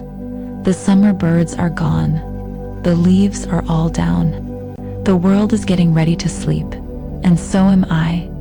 I feel like I can finally breathe again. The city is a place of constant noise. Even the silence there is full of humming and rattling. Here, the silence is real. It is a thing you can feel. It is a relief. June stopped reading. She felt a shiver run through her, and it was not from the cold. His words were her feelings. He had felt the same way she did. The same relief at escaping the noise. The same joy at the first snow. She was reading her own heart, written in another person's hand, 30 years in the past. She continued to read. The journal was not a daily diary. The entries were sporadic. He wrote when he had something to say. November 4th. The fox came by last night. I call him Russet. He moves like a ghost through the trees at the edge of the clearing. He is looking for the mice that live under the old woodpile. I like knowing he is out there. He is the king of this small kingdom. The deer are the gentle subjects. I saw a doe and 2 fawns this morning, drinking from the creek. They are so graceful, they make no sound. The woods are full of these secret lives. I am just a quiet observer. It is a good job to have. A fox named Russet. June thought of the delicate tracks she had seen in the snow. Was it the same fox family?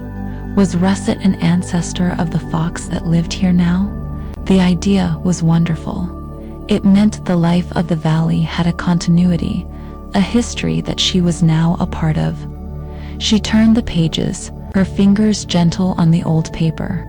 She found an entry from the middle of a deep winter. January 20th, the great cold is here. The thermometer on the porch said it was 10 degrees below zero this morning. The world is frozen solid. The creek is completely hidden under a thick shell of ice and snow. I call it the ice vein now because that's what it looks like, a white vein running through the woods. The trees crack and groan in the cold. It sounds like the bones of the earth are aching. It is hard work to stay warm. I spend half the day just splitting wood and feeding the fire. The fire is everything. It is life. But there is a great beauty in this deep cold. The air is so clear it hurts your lungs. The stars at night are so bright they look like chips of ice. You feel very small in a world this cold and big, but you also feel very alive. Every breath is a victory. Every hour of warmth is a gift. The ice vein he had even named the creek. He had seen the beauty in the deep cold, the same beauty she was just beginning to understand. He wrote about the hard work of survival not as a burden, but as a thing that gave life meaning. The effort of splitting wood made the warmth of the fire more precious. She understood that completely. She felt it every time she added a new log to her own fire. She read for hours. The fire in the fireplace burned down to glowing embers, and she would get up, as if in a trance, and add another log, her eyes still on the pages of the journal. She read about a great snowstorm that had trapped him in the cabin for 4 days. He had not been scared. He had felt safe and protected. He wrote that the cabin was his ship, and the storm was a great white sea. He had spent the time reading and carving and just listening to the wind. She read about his carving. He wrote that he was not a great artist, but he liked the feeling of the knife in his hand. He liked the way the wood slowly changed shape. He was trying to carve the birds he saw at his feeder, a chickadee, a blue jay. He wrote that it was hard to capture their life, their quick movements, in a piece of still wood. The small, unfinished bird in the chest was probably one of those attempts. A chickadee, maybe. The last entry in the journal was from late spring, April 2nd. The thaw has come. I heard the creek this morning for the first time in months. Not the gurgle from under the ice, but a real roar. The water is high and brown. The snow is melting fast. The ground is turning to mud. The first green shoots are pushing up through the dead leaves. The birds are coming back. I heard a robin this morning. It is time to go. My winter is over. It is always hard to leave. This valley, this cabin, they heal something in me every year. They wash me clean. I leave a little more wood than I found. I leave the place clean. I hope the next person who stays here finds the same peace I do. I will be back when the first snow falls. June closed the journal. She held it in her lap. The room was dark now, lit only by the soft, warm glow of the fire. The gray day had turned into a black night. She did not feel alone anymore. The cabin was not just an empty building. It was Thomas's cabin. It was full of his presence, his thoughts, his quiet peace. She felt a profound connection to this man she had never met. He was a stranger, but he felt like a friend, a guide. He had walked these same floors. He had sat in this same chair. He had watched the same fire and looked out at the same trees. He had felt the same things she was feeling. Her experience was not just her own. It was a shared experience, reaching back through time. The silence of the cabin was different now.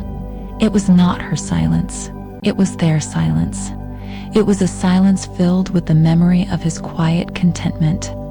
The creak of the old wood was not a scary sound anymore.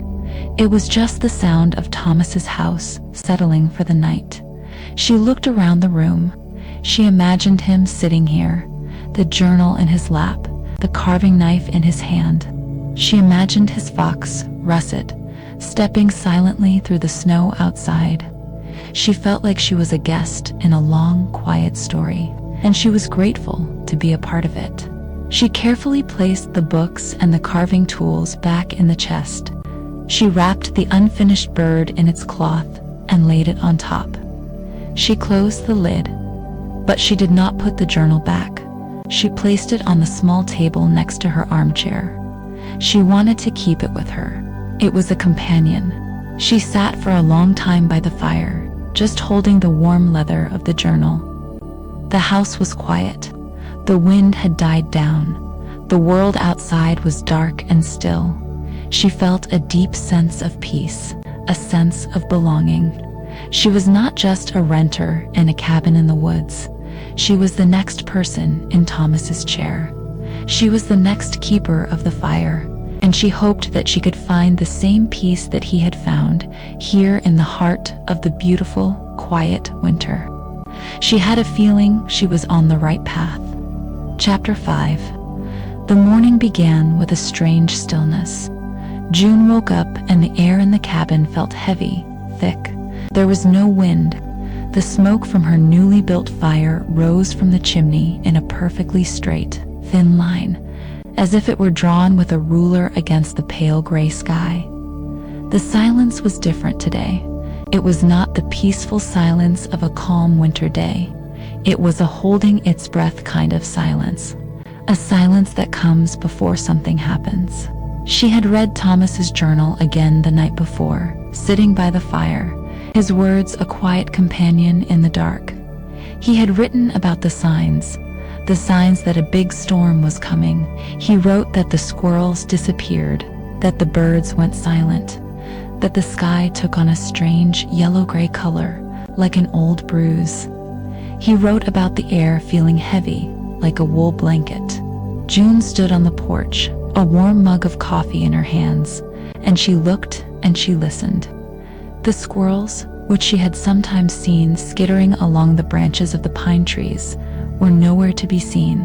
The chickadees and jays that usually flitted around the clearing were gone. The sky was not blue, not white, not gray. It was the exact yellow-gray color that Thomas had described, and the air felt heavy. It felt like it was pressing down on her. A small knot of something tightened in her stomach. It was not fear. It was a kind of serious awareness. A storm was coming. Not a light dusting of snow like the day before, but a real storm. A big one. The kind that Thomas had written about. The kind that could trap her here for days. In her old life, a forecast of a big storm meant a flurry of news reports, a run on the grocery stores, a sense of collective, low-grade panic. It meant worrying about the commute, about canceled meetings, about the power going out. Here, the feeling was different. It was simpler, more direct. There was no one else to worry about. There was no commute. There was just her and the cabin and the coming weather. The problem was clear. She needed to be ready. Instead of anxiety, she felt a strange sense of calm purpose settle over her. Thomas had written about his own storm preparations. He had described it as a good day's work, a day of honest physical labor that left him feeling strong and secure. June decided that she would follow his example. She would make this a day of preparation. She would make her small fortress ready for the siege. Her first thought was the most important one. Fire. The fire was life. Without it, the cabin would just be a cold, dark box. The cold would seep in, and it would be unbearable. She had a good stack of firewood inside the cabin, enough for a day or two. But if the storm was as big as the sky suggested, she would need much more. The main woodpile was on the porch, But she did not want to have to open the door in the middle of a blizzard, letting the wind and snow rush in every time she needed another log. She would bring in as much wood as she possibly could. She put on her coat, hat, and boots. The air outside was still, but the cold had a biting edge to it. She went to the large woodpile on the porch. It was a beautiful thing, a wall of neatly stacked, seasoned wood. She began to work. She did not rush. She worked with a slow, steady rhythm. She would gather a large armful of logs, her arms straining with the weight, and carry them inside. She would stack them carefully against the wall next to the fireplace. Then she would go back out and get more. The logs were heavy and rough. The bark scraped against her coat. The wood was cold to the touch, a deep, solid cold. But the work warmed her up. Her breathing became deeper. She could feel the muscles in her arms and back working. It was a good, clean feeling, a feeling of using her body for a real, essential purpose. She made trip after trip. The pile of wood inside the cabin grew steadily. First, it was a small pile. Then it reached her knees, then her waist. She created a small wall of wood, a dense, solid barricade of fuel and warmth. She brought in logs of all sizes. She wanted to have everything she needed within arm's reach. It took her more than an hour of steady work. When she was finished, a significant portion of the porch woodpile was now inside her cabin. The sight of it was deeply satisfying. It was a tangible measure of her security. It was warmth. It was safety. It was survival, stacked neatly against the wall. Her next thought was water. The water in the cabin came from an electric pump that drew from a deep well. If the storm knocked out the power, the pump would stop working. The taps would run dry. She needed to store water. She looked around the cabin, searching for any container that could hold water. She had the large pot she used for making soup. She had the smaller pot she used for pasta. She had the kettle. She had a few empty plastic milk jugs she had not thrown out. She started with the kitchen sink. She turned on the tap. The water came out in a cold, clear stream. The pump hummed softly under the floor. She filled the pots and the kettle first and set them on the kitchen counter. Then she carried the empty plastic jugs to the sink and filled them, one by one. The sound of the water filling the containers was a reassuring sound. The biggest container was the bathtub. She went into the small, cold bathroom and pulled back the shower curtain. She put the plug in the drain and turned on the tap. The water rushed out, splashing against the white porcelain. It was a loud sound in the quiet cabin. She let it run until the tub was almost full. It was a huge amount of water. Water for drinking, water for washing, water for cooking. She looked at the full tub. It was strange to see it like that. A small, clear lake in her bathroom. It was another measure of her preparedness. Next, she thought about food. She had plenty of non-perishable food, cans of soup, beans, and vegetables. She decided to make the soup now, before the storm hit. She went through her supplies. She had some dried herbs. She began to prepare the vegetables. She stood at the small kitchen counter and peeled the carrots. She chopped the onions, her eyes watering a little. The rhythmic sound of the knife on the cutting board was calming. It was another simple, purposeful task. It kept her mind focused. It kept her from worrying about the storm. She put the big soup pot on the propane stove. She heated some oil and cooked the onions until they were soft and translucent. The smell filled the small kitchen area, a warm and savory smell that fought back against the cold smell of the damp air. She added the rest of the vegetables and cooked them for a few minutes. Then she added the canned tomatoes, the beans, and a big carton of vegetable broth. She filled the rest of the pot with some of the water she had stored. She added the herbs and a little salt and pepper. She stirred the big pot of soup. It was full of colors: the red of the tomatoes, the orange of the carrots, the white of the potatoes. It was a pot full of nourishment. She turned the heat down low and put a lid on the pot. It would simmer there for hours, the flavors blending together, ready for her whenever she wanted it. She had seen them on the mantel, but she had not touched them. They were beautiful objects, with glass bases and tall, thin glass chimneys. She found a can of lamp oil in a cupboard. She carefully filled the lamps. She made sure the wicks were trimmed correctly. She set them on the kitchen table, ready to be lit if needed. She also checked her flashlight. It had fresh batteries. She had a box of matches by the fireplace, and another in the kitchen. She had done everything she could think of. The wood was stacked. The water was stored. The soup was simmering. The lamps were ready. She had spent the entire morning in focused physical work. She was not tired.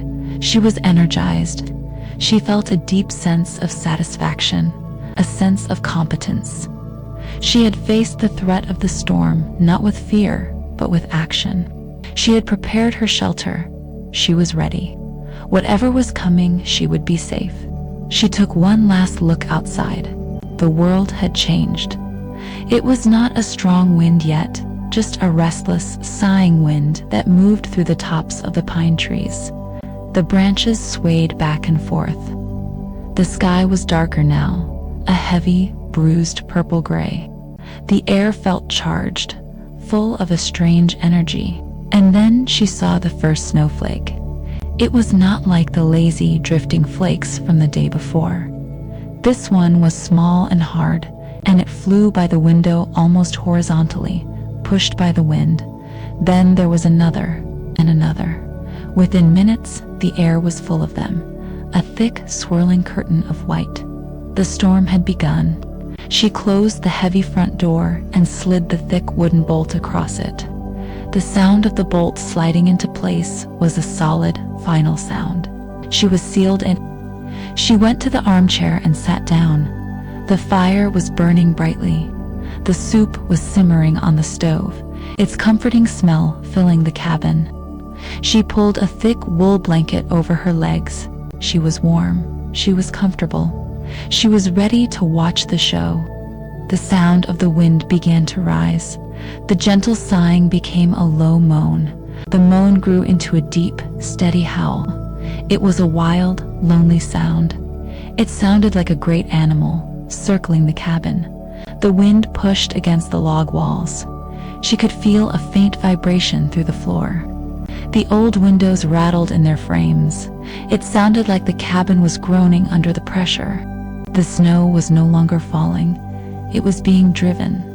It was a white blizzard, a solid wall of moving snow that erased the world. She could no longer see the trees at the edge of the clearing. She could no longer see her car. The world outside her window was a chaotic, swirling whiteness.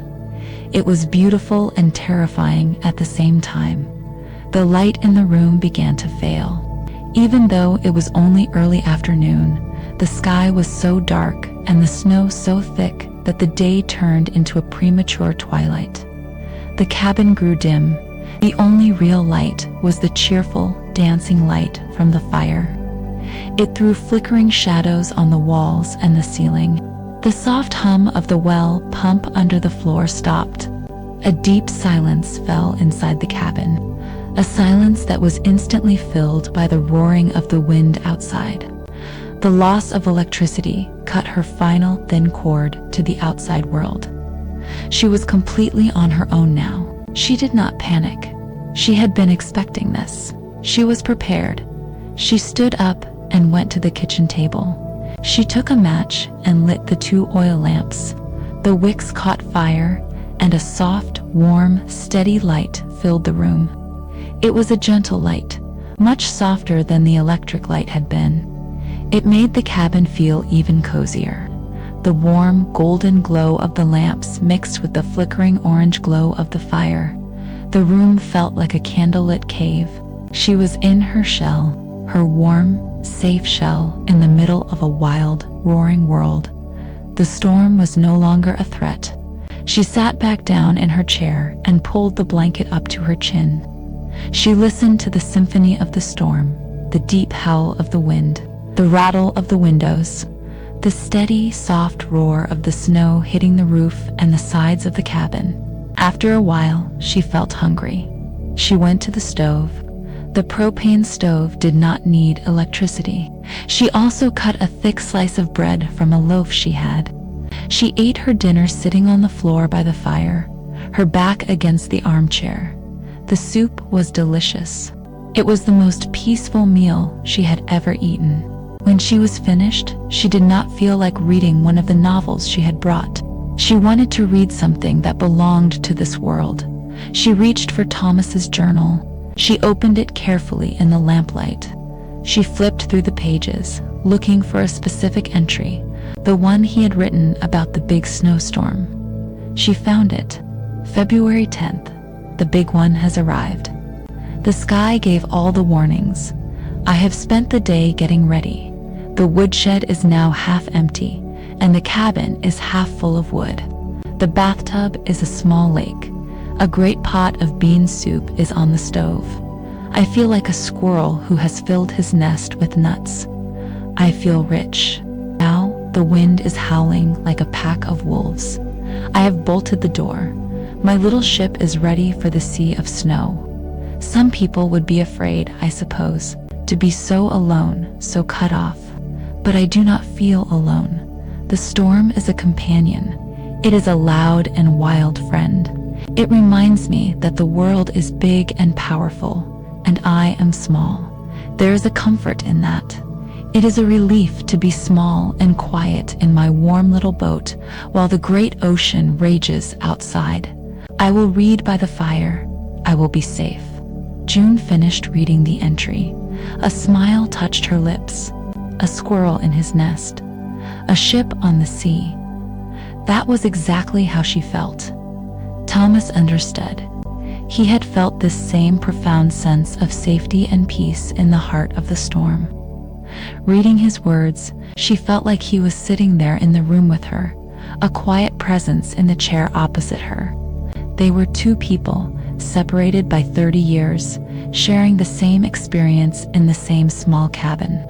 She was not alone at all. The storm continued all through the night. June did not try to stay up. She added a few large logs to the fire, making sure the fire screen was securely in place. The small room was filled with a soft, golden light. She got into bed under the heavy down comforter. The cabin was filled with the sounds of the storm. The snow beat against the window pane, but the sounds were not frightening. They were a lullaby. They were the sounds of the wild world outside, and she was safe and warm inside. The sounds muffled the silence. They filled the space where her anxious thoughts used to live. She felt protected. She felt held. She fell asleep almost instantly, a deep, dreamless sleep, rocked by the wild music of the storm. She woke once during the night. The fire in the main room was still going, a faint orange glow coming from under the bedroom door.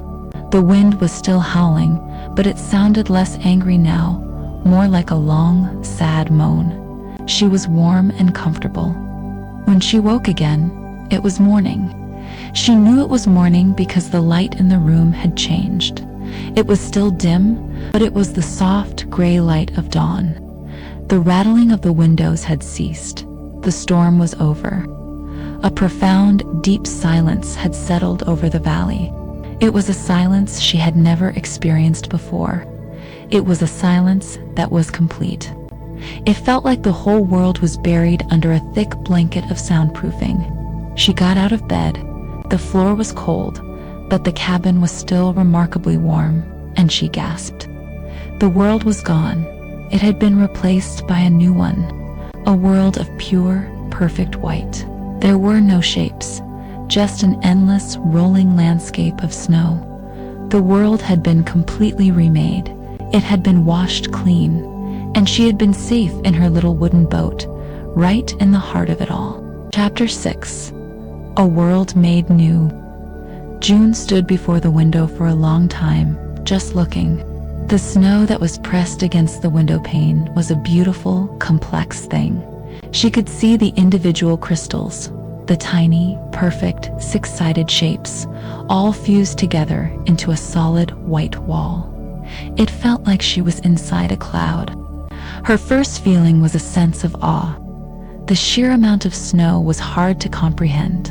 She looked at the front door. A drift of snow was pushed up against it, visible even from inside. It looked solid, like a white wall. She was sealed inside her cabin, not by a bolt, but by the very substance of winter itself. But the worry was small, and it did not last long. It was quickly replaced by a feeling of profound security. She had her wall of firewood. She had her bathtub full of water. She had her pot of soup. The storm had cut her off from the world, but it had also given her this perfect, quiet sanctuary. There was nowhere to go. There was nothing to do. There was only this place, this moment. It was a strange and wonderful kind of freedom. The first task of the day was the same as every other day. The fire, it was the heart of her small world, and she needed to keep it beating. She went to the fireplace. The huge bed of coals from the night before was still glowing a deep cherry red. They pulsed with heat. She carefully placed a few small pieces of kindling on top of the coals. They began to smoke almost instantly, and then, with a soft whoosh, they burst into flame. The fire was so easy to start this morning. The heart was strong. She added a few larger logs, and soon a cheerful, crackling fire was roaring in the hearth, adding its warm orange light to the soft white light coming through the windows. With the fire taken care of, she made herself coffee. The ritual was even more comforting this morning in the deep silence of the new world. The sound of her hand grinder crunching the beans, the hiss of the hot water pouring over the grounds, the slow drip of the dark coffee into her mug. These small, familiar sounds were anchors in the great quiet. She sat in her armchair, sipping her hot coffee, and she felt a deep sense of peace. The storm had been a wild, powerful event, and she had weathered it. She had not just survived it, she had lived in harmony with it. She had prepared, she had been safe, and now she was here, in the calm aftermath. She felt a quiet pride, a sense of her own strength and capability. She was not the same woman who had arrived in this valley, full of anxiety and fear. That woman would have been terrified by a storm like this. This new woman, the woman who lived in the cabin, she had found it beautiful. After her coffee, a new feeling began to emerge. A desire to see. A desire to be in this new world, not just to look at it from behind a window. She wanted to feel the new snow under her boots. She wanted to breathe the clean post-storm air. She wanted to see what the valley looked like, now that it had been reborn. She knew what she had to do. She had to dig herself out. The thought was not daunting. It was exciting. It was a challenge, a physical task with a clear goal. She dressed in her warmest clothes, the same layers she had worn for her first walk. She pulled on her boots and her coat, her hat and her gloves. She was a small, bundled-up explorer, ready for an expedition into a newly discovered land. She went to the front door. She took a deep breath and turned the handle. She pulled. The door did not move.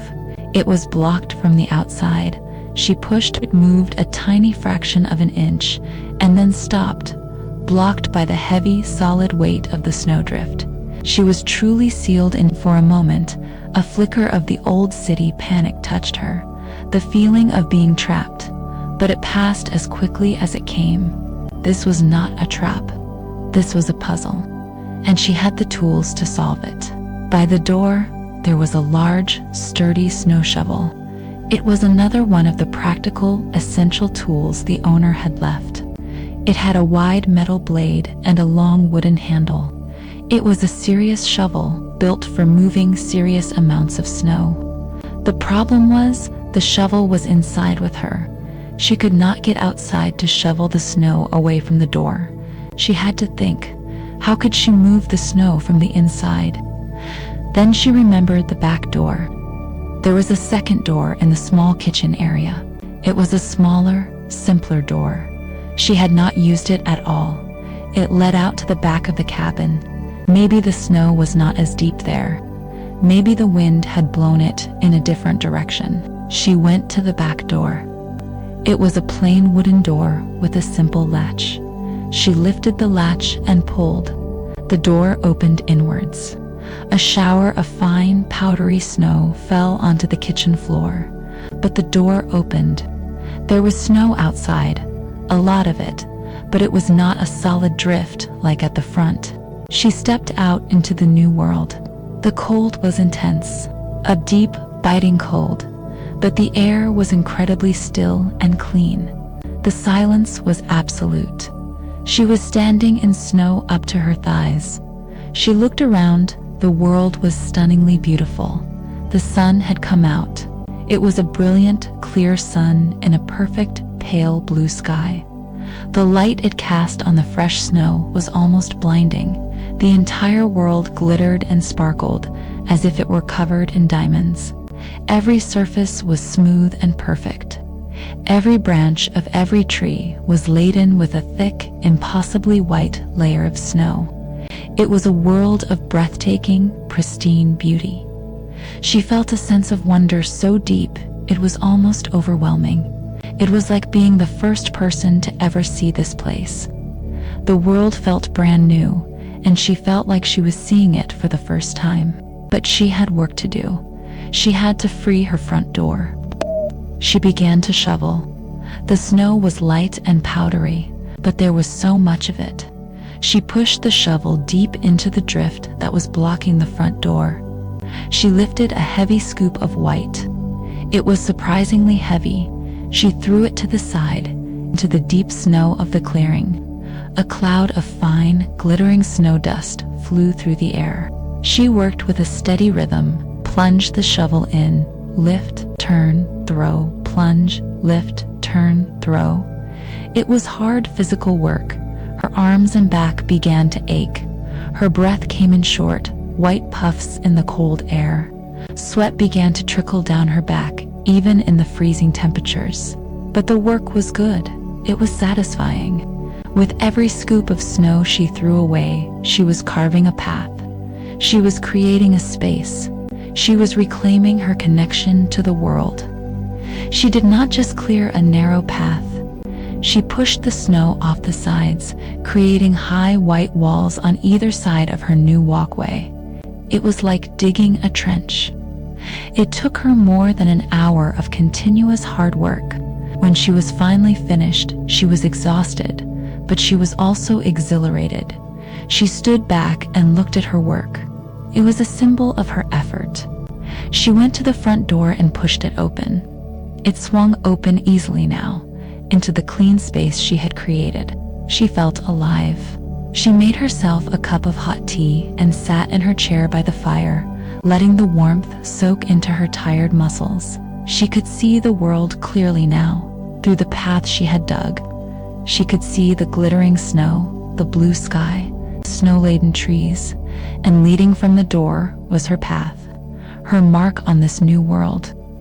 After she had rested and warmed up, she knew she had to go for a walk.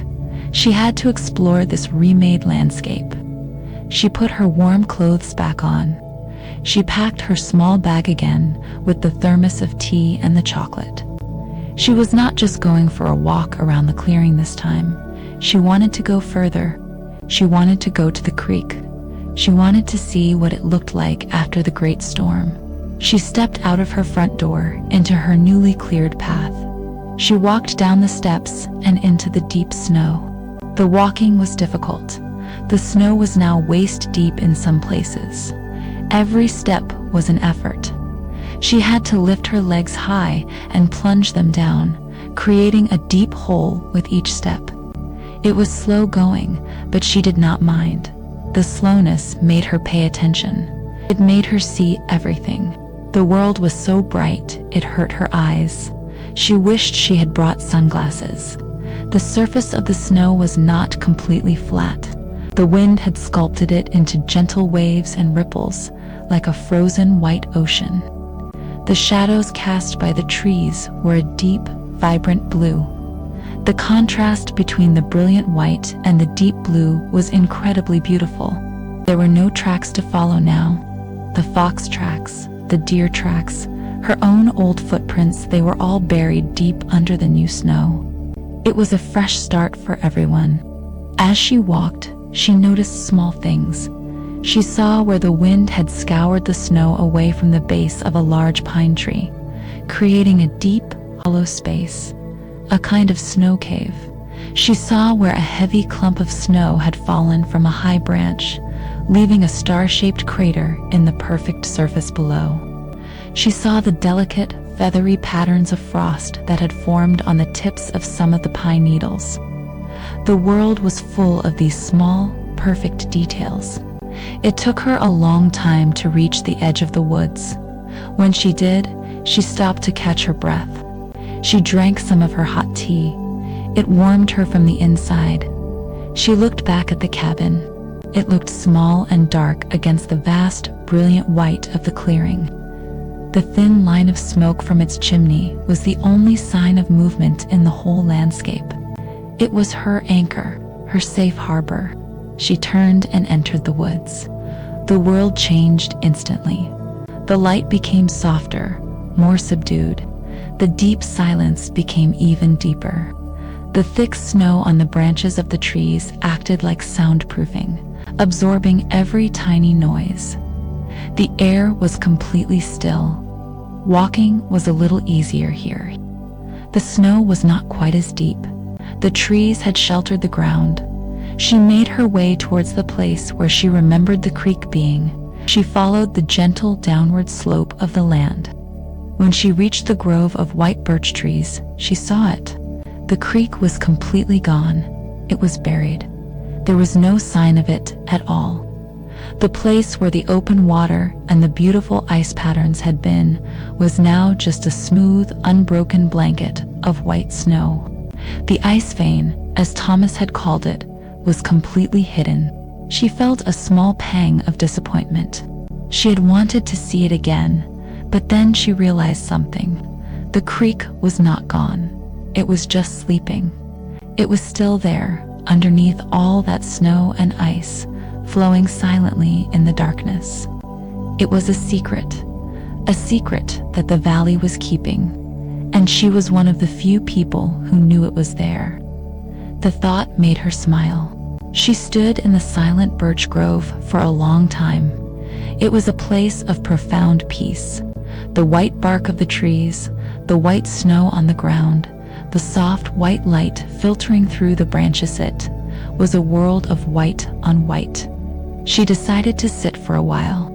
She found a large fallen log, its top covered with a thick cushion of snow. She brushed the snow off one section, creating a place to sit. The log was cold, but she was dressed so warmly that she did not mind. She sat there in the heart of the silent, snow-covered woods, and she just listened. She listened to the silence, and in the silence, she began to hear things.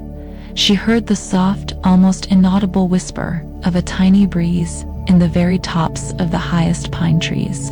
She heard the faint, dull thud of a clump of snow falling from a branch somewhere far away. She heard the sound of her own heartbeat, slow and steady in her chest. She heard the sound of her own breathing, a soft rhythm in the still air. Her mind, which had been so full of noise and worry when she first arrived, was finally truly quiet. The storm had not just remade the world outside, it had remade the world inside her, too. It had washed it clean. She sat on the log until the cold began to seep into her bones. The sun was getting lower in the sky, and the golden light of late afternoon was beginning to spread across the snow. The blue shadows were getting longer. It was time to go home. As she walked, she felt a sense of deep gratitude. Gratitude for the cabin, for its warmth and safety. Gratitude for the storm, for its power and its beauty. Gratitude for the silence and the peace it had brought her. This feeling of being connected to the simple, essential rhythms of nature. This feeling of being truly, deeply at peace. When she finally reached the clearing and saw the cabin, it was glowing. The setting sun was hitting the windows, making them look like squares of warm orange fire. The smoke from the chimney was a soft gray against the pink and purple sky. She opened her front door and stepped into the warmth. The fire was still burning brightly. The cabin was cozy and safe. She was home. That night, she ate the last of her storm soup. It tasted even better than it had before. She sat by the fire, reading Thomas's journal. She did not feel like his student anymore. She felt like his peer. They had both weathered the great storm. They had both dug themselves out. They had both walked in the new, clean world. They had both found peace in the heart of the winter. She went to bed early, tired from her long day of work and walking. The world outside was silent and still. The stars were out, incredibly bright in the cold, clear air. They looked close enough to touch. She lay in her warm bed, under her heavy comforter, and she felt a sense of profound contentment. The beautiful winter had washed the world clean, and in the process, it had washed her clean too. She was new, just like the world outside her window, and she was ready for whatever came next. Chapter 7: The Man Down the Valley. The days that followed the great storm were a time of deep, quiet stillness. The world seemed to be holding its breath under its new white blanket. The power did not come back. June did not expect it to. She settled into a new rhythm, a life lived by the light of the fire and the 2 oil lamps. Her world was small and warm, and it smelled of wood smoke and coffee and the faint, clean scent of lamp oil. During the day, the strong sun would warm the top layer, melting it just a little. Then, as the sun set and the deep cold of the night returned, this melted layer would freeze solid. The world became covered in a thick, hard crust of ice. Walking was completely different now. The sound echoed in the silent air. It was a landscape of a million tiny breaking windows. Her daily walks became a necessary part of her routine. The cabin was her warm heart, but the vast, bright world outside was her lungs. She needed to breathe its cold, clean air. She needed to feel the sun on her face. Her walks grew longer each day. Her body was stronger now. The deep snow made walking a constant effort, and she felt a simple pride in her own endurance. She explored her small kingdom. She revisited the birch grove where the creek lay sleeping under the snow. She walked the perimeter of the clearing, learning the shapes of the individual trees that stood at its edge. She found new tracks in the snow. The animals were moving again. She saw the delicate, hopping prints of a snowshoe hare, its large back feet leaving marks like tiny snowshoes. She saw the straight, determined line of the fox tracks again, a silent hunter moving through the woods. The valley was alive, and she was a quiet witness to its secret life. After a few days of this new routine, a feeling of curiosity began to grow in her. She had explored the area immediately around her cabin thoroughly. She knew her small part of the valley, but what lay beyond it? The dirt road she had driven in on, the one that led back to the main mountain road, went in one direction, but it also went in the other direction, deeper into the valley. She had never walked that way. One morning, the sky was a perfect, cloudless blue. The air was so cold it felt brittle, like glass. It was a perfect day for a long walk. She decided that today she would explore further down the valley than she had ever gone before. She would follow the dirt road into the unknown. She prepared carefully, as she always did. She dressed in her warmest layers. She filled her thermos with hot, sweet tea.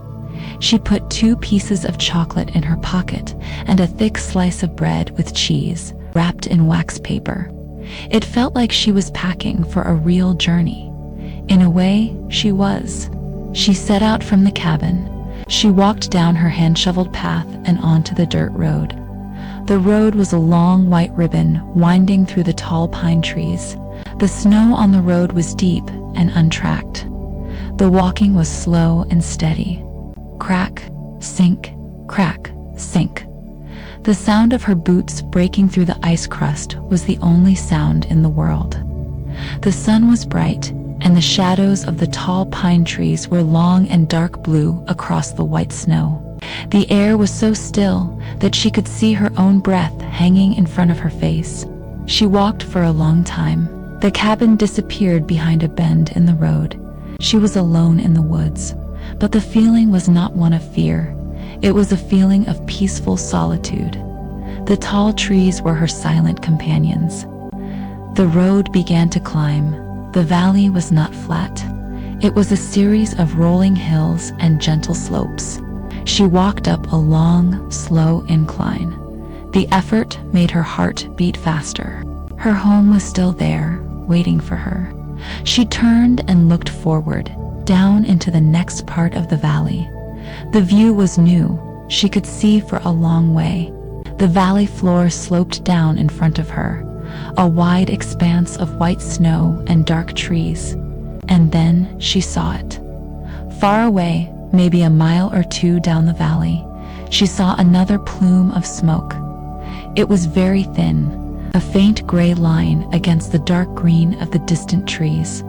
It was exactly like the smoke from her own chimney. It rose straight up into the still air.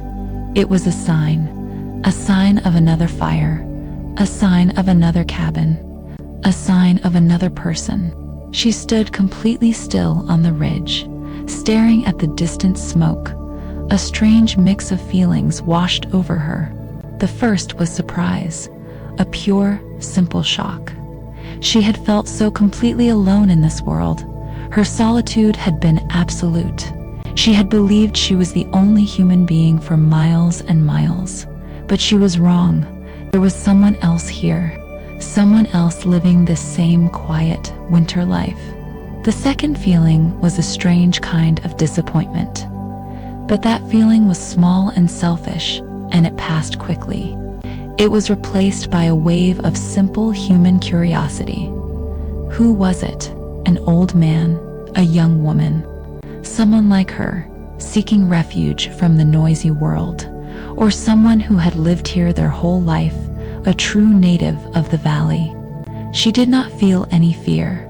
The smoke was not a threat. She did not have any desire to walk towards the smoke, but also felt a little less lonely. She ate her bread and cheese on the ridge, looking out at the two plumes of smoke, hers and the other one. Two small signs of human warmth in a vast, cold landscape. They looked like they were sending signals to each other across the white valley. Quiet signals that just said, "I am here. You are not alone." Her mind was busy with this new thought. The knowledge of the other person was a small stone dropped into the quiet pool of her mind. The ripples spread out slowly. Her feeling of solitude was no longer about being the only person. It was about being separate by choice. It was about living a quiet life alongside another quiet life. The thought was comforting. It was grounding. The next 2 days were cloudy and gray. She did not go for a long walk.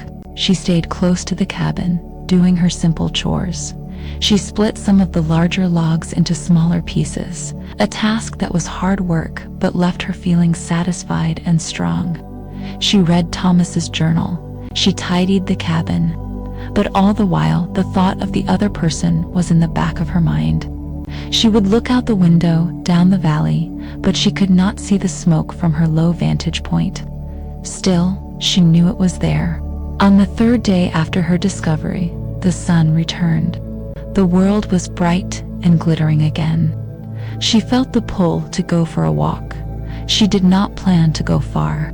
She just wanted to walk along the road for a little while, to breathe the cold air and feel the sun on her face. She set out, walking down her path and onto the white road. She walked in the direction of the main highway, away from the other cabin. She was not seeking out her neighbor. She was just enjoying her own quiet space. She had been walking for about 20 minutes when she heard a sound. It was not the crack of her own boots in the snow. It was a different sound, a rhythmic, crunching sound coming from up the road around the bend ahead of her. It was the sound of other footsteps, and then she heard another sound, a short, happy bark. A dog. Her heart did not jump with fear. Instead, a quiet calm settled over her. She knew who it was. It was the person from the other cabin. She stopped walking. She stood in the middle of the road and waited. A moment later, they appeared around the bend. His beard was white and neat. He was holding a long walking stick.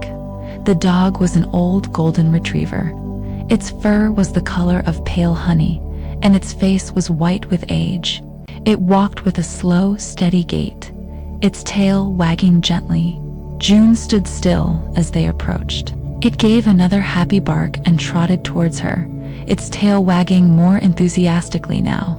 It came right up to her and pushed its cold, wet nose into her gloved hand. She instinctively reached down and scratched the old dog behind its soft ears.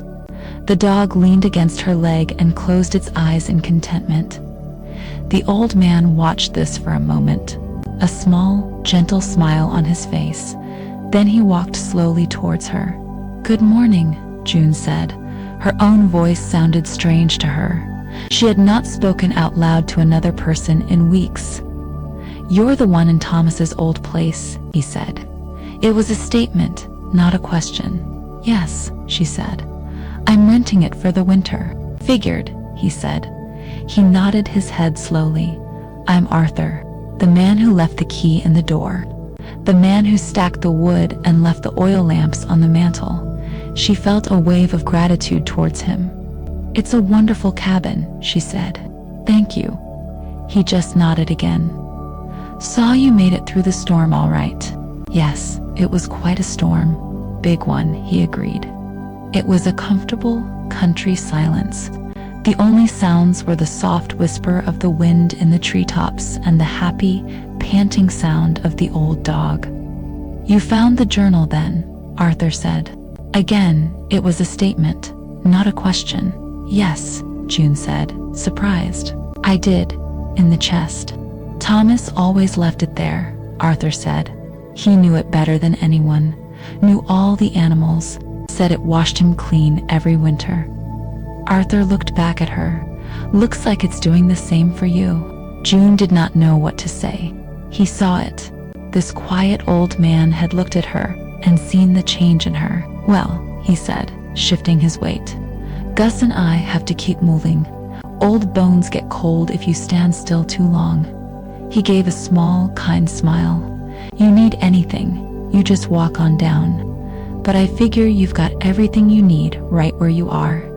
He gave another nod. It was a gesture of dismissal, but a gentle one. He whistled softly. "Come on, Gus." The old dog looked up at June, gave her hand one last friendly lick, and then trotted obediently back to Arthur's side. Arthur turned and started walking back down the road, the way he had come. June stood and watched them go. The man and his dog, a dark red coat and a spot of gold, moving slowly down the white road until they disappeared around the bend. She was alone again, but the world felt different. She was not an anonymous renter in a cabin. She was the person in Thomas's old place. Arthur knew she was here. He was watching out for her in his own quiet, unobtrusive way. He was checking the road for fallen trees. He was a neighbor. She turned and started walking back to her own cabin, not by phones or internet, but by a shared path in the snow, by a kind look, by a few simple words. Her solitude was still vast and deep and precious, but it was no longer absolute, and she realized that was a good thing. It was good to know that down the valley, another fire was burning. It was good to know that a kind man and his old dog were walking the same quiet paths. It made her feel less like a person in hiding and more like a person who had found her right place in the world. When she got back to the cabin, it felt even more like home. It was her sanctuary, her safe place, but it was also part of a small, quiet community. A community of two people, one dog, a friendly ghost named Thomas, and all the secret wild creatures of the woods. It was the best kind of community she could imagine. She added a log to the fire and sat in her chair. The sun streamed through the window, making dust motes dance in the air. The cabin was warm and silent, and for the first time she felt truly, completely, and peacefully at home. The beautiful winter had given her solitude, but it had also given her a neighbor, and she was grateful for both. Chapter 8. A Quiet Creativity. The encounter with Arthur and his dog, Gus, settled into June's awareness like a smooth, warm stone. The knowledge of her neighbor down the valley did not disrupt her solitude. It framed it. It gave it a quiet context. Her isolation was no longer a state of being completely cut off, but a chosen way of living, a peaceful orbit around another quiet life. She did not see him again for many days, but she knew he was there. Sometimes, when the air was very still and she was walking on the ridge, she could see the faint wisp of smoke from his chimney, a friendly signal across the white and green expanse. It was enough. The days continued in their simple, established rhythm. The fire, the coffee, the walks, the reading of Thomas's journal. But a subtle shift was happening inside her. The peace she had found was no longer a new and fragile thing she had to protect. It had taken root. It had become the steady, quiet ground of her being. The constant low-level anxiety that had been the background music of her city life for so long had faded completely. Her mind was quiet. Her thoughts were no longer a swarm of buzzing insects. They were slow, meandering streams.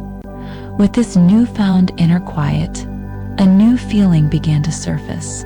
It was a gentle, nudging feeling, a feeling of wanting to do something, not a chore like splitting wood, not a necessity like making food.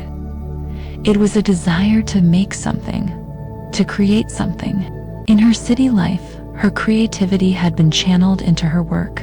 She had solved problems, written reports, created presentations.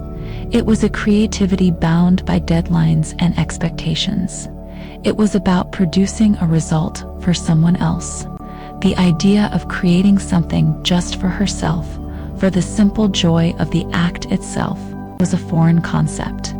It felt like a luxury she never had time for. But here, she had nothing but time. Time stretched out before her, a vast open landscape just like the valley outside her window.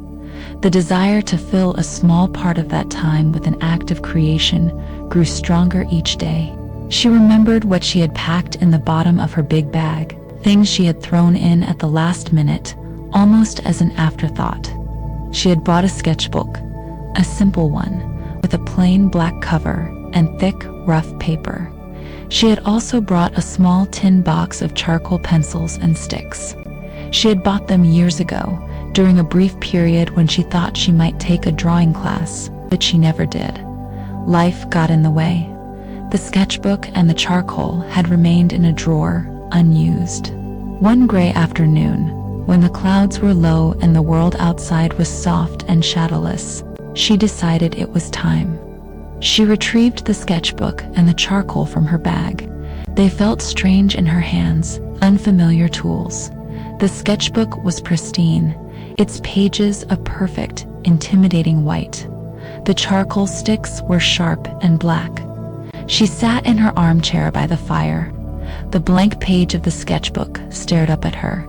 A familiar feeling surfaced for a moment. The fear of the blank page. The fear of not being good enough. The fear of making a mess. In the city, this fear would have been enough to make her put the sketchbook away. But here, the fear felt small and foolish. Who was there to judge her? What did it matter if it was good or bad? There was no one to see it. This was just for her. picked up a stick of charcoal. It felt dusty and rough between her fingers. What should she draw? The question felt too big. She decided to start with something small, something simple, something right in front of her, her own hand. She held her left hand out in front of her, relaxed, resting on the arm of the chair. She looked at it, really looked at it. She had looked at her hands thousands of times a day, but she had never truly seen them. She saw the lines on her palm, the shape of her fingernails, the way the light from the fire caught the curve of her knuckles. She touched the charcoal to the paper. It made a soft, scratching sound. The first mark was a shock. It was so dark, so definite, against the white paper. She hesitated for a moment, then she continued. She did not try to draw a perfect hand. She just tried to follow the shapes she saw. A curved line for her thumb, shorter lines for her fingers. She did not worry about making it look realistic. She just focused on the act of looking and making a mark. Her mind went quiet. All her attention was focused on the small space between her hand, her eyes, and the paper. The world outside the cabin, the past, the future, it all disappeared. There was only the soft scratch of the charcoal and the slow emergence of a shape on the page. When she was finished, she held the sketchbook up. It did not look much like her hand. The proportions were wrong. The lines were clumsy, but it was not a failure. It was something. It was a record of a few minutes of her time, of her attention, and she had enjoyed the process. The focus had been a kind of meditation. She turned the page. The next blank sheet seemed less intimidating now. She decided to draw the fire. This was harder. The fire was constantly moving. The flames danced and shifted. She could not capture it, so she did not try. Instead, she tried to capture the feeling of it. She used the side of the charcoal stick to make broad, dark strokes for the logs. She used the sharp tip to make quick, dancing lines for the flames. She smudged the charcoal with her finger to create the soft glow of the embers. The drawing was a mess of black and gray smudges. It looked nothing like a real fire, but it felt like one. It had the energy, the movement, the contrast between dark and light. She liked it. She liked the feeling of the dusty charcoal on her fingers. She liked the way she could create such a range of marks, from a thin, sharp line to a soft, easy gray. This small beginning opened a door. The next day, she drew the view from her window. She did not try to draw every single tree. She drew the shapes, the dark, vertical shapes of the pine trees, the soft, horizontal shape of the snow-covered ground, the vast, empty shape of the gray sky. It was a study in simplicity. Drawing became a new part of her daily rhythm. It was not a chore, it was a conversation. She was having a conversation with the world around her, using charcoal and paper instead of words. She drew the objects in the cabin, her favorite blue coffee mug sitting on the wooden table. She spent a long time trying to get the curve of the handle just right. She drew one of her boots sitting by the door. She tried to capture the texture of the worn leather, the pattern of the laces. She drew the oil lamp with its glass chimney and its metal base. She loved drawing the way the light reflected off the curved glass. Each drawing was a lesson in seeing.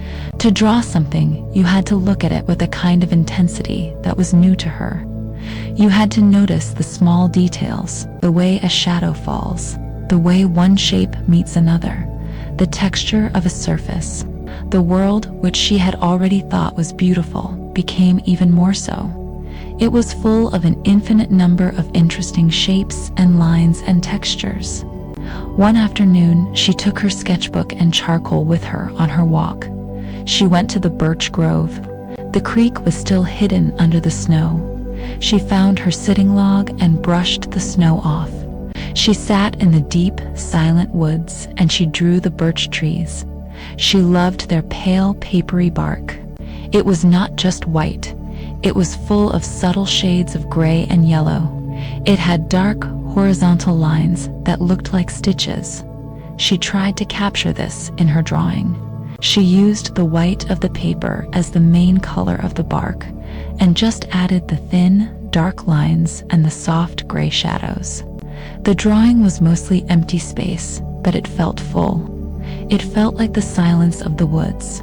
She started to experiment. She found that she could use an eraser to lift the charcoal off the paper, creating light areas in a dark background.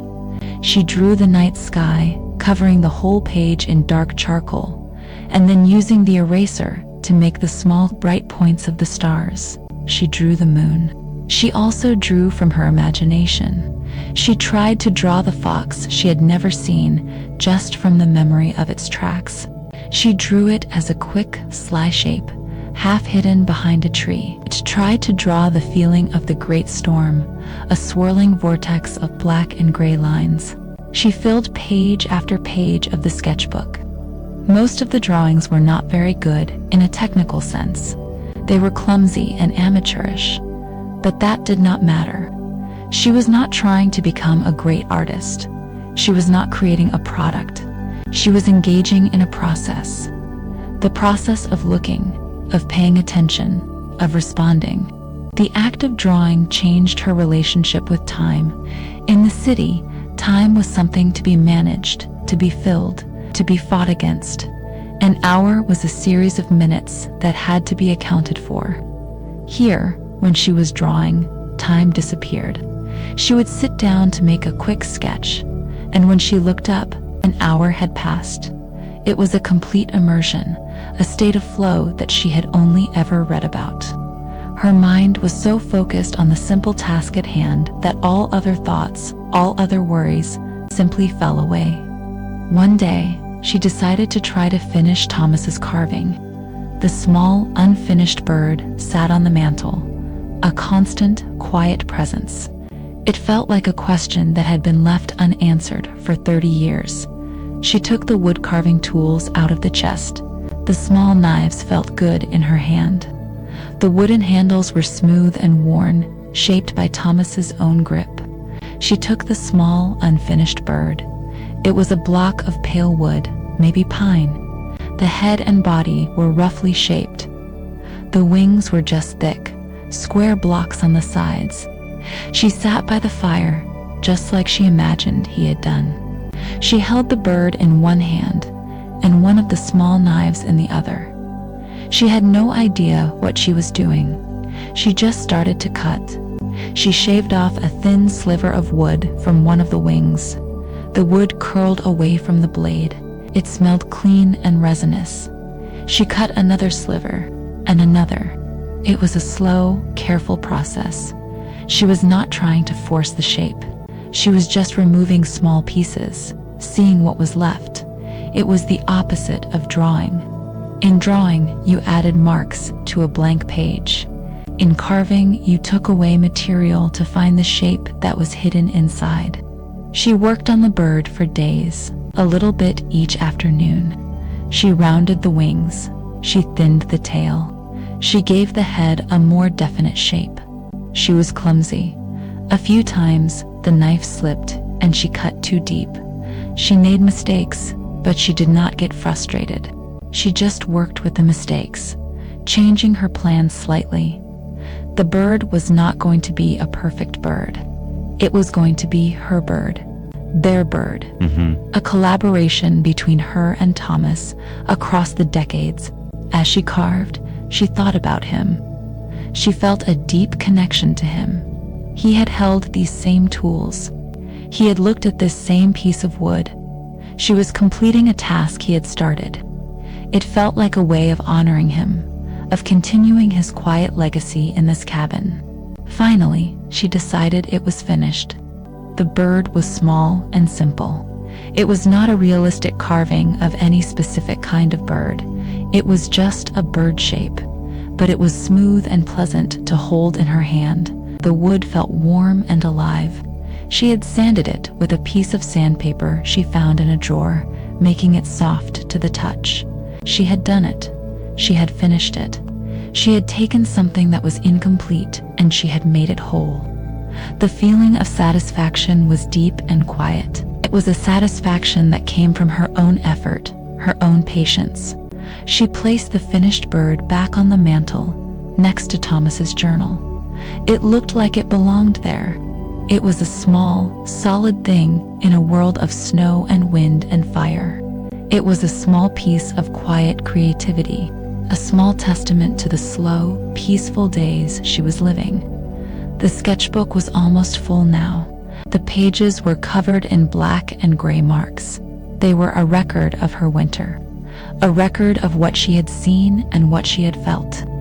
Looking back through the pages, she saw her own journey. The first clumsy drawings, full of hesitation. The later drawings, more confident, more complex. It was a story told in charcoal. She had come to the valley to empty her mind. She had been so full of noise and stress, and she just wanted to be empty. But she had discovered that nature does not like a vacuum. When she had emptied herself of the city's noise, the valley had filled her with its own quiet substance. And that substance had overflowed. It had come out of her fingertips, in charcoal and in carved wood. Her creativity was not a performance. It was not for anyone else. It was a quiet, personal conversation. It was a way of seeing the world more clearly. It was a way of making her peace tangible. It was a way of saying thank you to the valley, to the cabin, to the beautiful, quiet winter that had given her back to herself. Chapter 9. Leaving the Valley. It began with a sound. For weeks, June's world had been defined by a deep and profound silence, punctuated only by the sounds she made herself, or the sounds of the natural world in its frozen state. The crunch of her boots in the snow, the crackle of the fire, the soft whisper of wind in the high branches. These sounds were the language of the quiet, but this new sound was different. It was small, but it was insistent. Drip, she heard it first in the early morning as she was building the fire. She paused, her hand holding a piece of kindling, and she listened. Drip. It was a clean, clear, metallic sound. It was the sound of water falling from a height and hitting something hard. She stood up and walked to the window. The world outside was still white and still. Nothing seemed to have changed. She looked up at the roof of the porch, and then she saw it. At the very edge of the roof, a single icicle had formed. It was long and thin, a dagger of clear ice pointing at the ground, and at its very tip, a single drop of water was swelling. It grew larger, shimmering in the pale morning light until it was too heavy to hold on. It let go and fell, landing on the metal bucket she had left on the porch. Drip. It was the first sound of the thaw. It was the first sign that the deep, solid freeze of winter was beginning to lose its grip. It was a tiny sound, but it felt as loud as a gunshot in the silent valley. It was the sound of change. It was the sound of an ending. She went back to her fire, but she could not stop listening. The drips were slow at first, one every minute, then one every 30 seconds. As the sun climbed higher in the sky and its light grew stronger, the dripping became faster. It became a steady, rhythmic beat, a quiet clock ticking away the last days of her time in the valley. The next day, the signs were everywhere. The snow on the roof of the cabin began to slide. She would hear a low rumble, and then a great sheet of heavy, wet snow would cascade off the roof and land on the ground with a soft, deep thud. The world was shrugging off its heavy white coat. The snow on the ground changed. It was no longer a landscape of light powder and hard crust. It was becoming heavy and wet. During the day, the surface would turn to slush. Her walks became harder, her boots sinking deep into the wet, heavy snow. The sound of her walking was no longer a clean crackle. It was a thick, sucking sound. Bare patches of ground began to appear, first at the base of the large pine trees, where the sun's warmth was reflected off the dark bark. A small circle of brown pine needles and dark, wet earth would emerge from the white. Then, on the sunny side of the cabin, a whole section of the ground became visible. The dead, brown grass of the autumn was revealed, wet and flattened. The world was losing its perfect, simple whiteness. It was becoming complicated again, a patchwork of white and brown and gray. The air itself felt different. It was still cold, but it was a different kind of cold.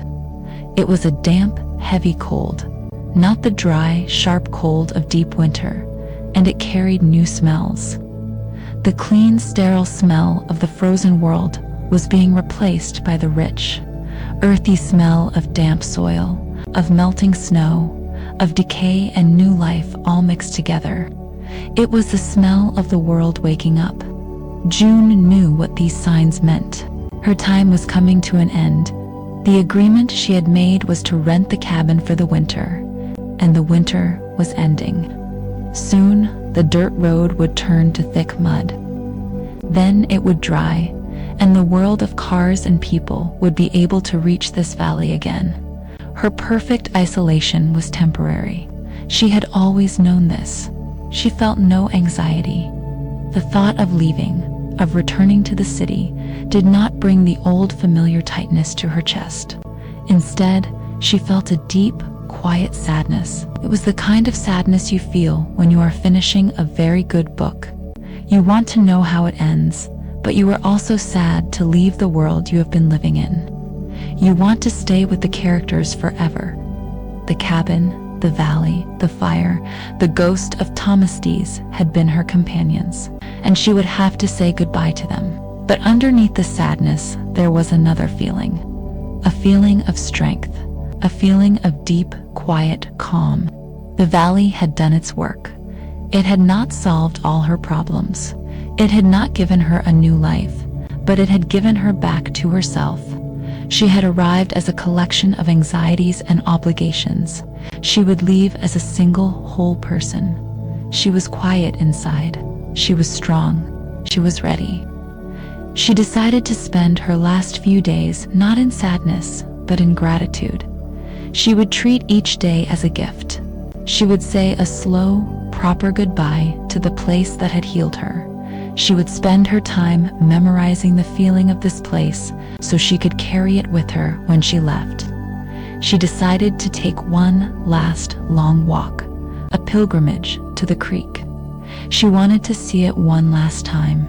She packed her small bag, the thermos of tea, the last piece of her chocolate, her sketchbook, which was almost full. The walk was difficult. The snow was soft and deep, and her feet sank with every step. The sun was bright, and water was dripping from every tree branch. The woods were full of the sound of melting. It was a chorus of drips and trickles. She made her way to the birch grove. The quiet, white, silent place she had discovered was completely transformed. The change was so dramatic, it took her breath away. The creek was no longer a hidden, sleeping thing. It was awake, and it was roaring. The thick blanket of snow and ice that had covered it was gone. It had broken apart. Large, thick chunks of white and blue ice were piled up along the banks of the creek. They were like miniature icebergs, stranded on the shore. The water, which had been just a small, dark trickle under the ice, was now a rushing brown torrent. It was high and fast and powerful. It churned and foamed, carrying small twigs and dead leaves with it. The sound was a deep, guttural roar. It was the sound of the valley's lifeblood, flowing freely once again. She stood on the bank and just watched, mesmerized by the power of it. This was the same creek she had sat beside in the deep, silent cold. It was hard to believe it was the same place. Winter had been a time of quiet, hidden life. Spring was a time of loud, chaotic, powerful life. Both were beautiful. She found a dry spot on a large rock and sat down. She did not try to draw. Her charcoal seemed inadequate to capture this wild energy. She just sat and watched and listened. She felt the fine, cold spray of the water on her face. She listened to the roar of the water and the grinding sound of the ice chunks bumping against each other. She stayed there for more than an hour. She drank her tea. She thought about the journey of this small creek. It had been born in the high mountains, frozen solid for months, and now it was free again, rushing towards the sea. Her own journey felt a little like that. She had been frozen in a life that was not her own. The winter in the valley had been her time of quiet stillness, and now she was beginning to flow again. She did not know where she was going, but she was moving, and that was enough. She walked back to the cabin slowly, her heart full. The last walk had been a perfect goodbye to the woods. That evening, she prepared for her last night. She built her last fire. She did it with great care, as if it were a sacred ceremony. She chose the logs carefully. She built the structure with precision. She lit the match and watched the flames catch and grow, just as she had done on her first morning. The fire had been her constant companion, her source of warmth and light and comfort. It was the heart of the cabin, and it had become the heart of her winter. She did not read, she did not draw, she did not do anything. She just sat in her old, familiar armchair and watched the fire. She listened to its sounds, the crackle and pop of the burning wood, the soft hiss of the sap, the low roar of the draft up the chimney. She watched the way the orange and yellow flames danced, the way the light flickered on the log walls, the way the embers at the bottom glowed a deep, pulsing red. She was memorizing it all. She wanted to be able to close her eyes months from now in her silent, sterile city apartment and still be able to see this fire, to hear it, to feel its warmth. She thought about her time here, the first night, when the silence had felt so heavy and frightening, the morning she had built her first successful fire, the great storm when she had felt so safe and protected in her small, warm shell, the discovery of Thomas's journal, the meeting with Arthur and Gus, the long, quiet hours spent drawing, carving, just being. It had been a season of small, quiet events, but it had changed her completely. She stayed up late until the fire had burned down to a deep bed of glowing coals. She did not want the night to end. When she finally went to bed, she lay awake for a long time, listening to the sounds of the house, the old wood creaking as it cooled, the drip of the water from the roof. She was saying goodbye to the sounds, too. She woke on her last morning to a world full of pale, gentle light. It was time to go. The feeling of sadness was there, a soft ache in her chest. But it was a clean sadness, a sadness without regret. She began the process of leaving. It was a slow, deliberate ritual. It was the reverse of her arrival. She did not rush. She wanted to leave the cabin as she had found it, or rather, as Thomas would have left it. First, she cleaned. She swept the floor, gathering the dust and the bits of bark from the firewood. She wiped down the kitchen counter. She washed her last coffee mug and her last bowl and put them away in the cupboard. She scrubbed the sink. She went into the bathroom and cleaned it until it shone. She drained the last of the water from the bathtub, which had been her reservoir during the storm. She opened the drain and watched the water swirl away until the tub was empty and white and clean. She went into the bedroom and stripped the bed. She folded her soft flannel sheets and her heavy down comforter and packed them away in her bag. She left the bed with its plain white sheet, just as she had found it. Her most important task was in the main room. She went to the fireplace and carefully cleaned out the ashes from her last fire. She scooped the fine, gray ash into the metal bucket. It was cold now, just a memory of warmth. She carried the bucket outside and emptied the ashes in the small garden patch beside the cabin, just as she imagined Thomas would have done. Then she took the small carved bird from the mantel. She held it in her hand one last time. It was smooth and warm. She placed it carefully back in the small wooden chest. She took Thomas's journal from the table beside the armchair. The cover was worn and familiar. She had read it so many times it felt like her own. She placed it in the chest on top of the bird. She closed the lid and latched it.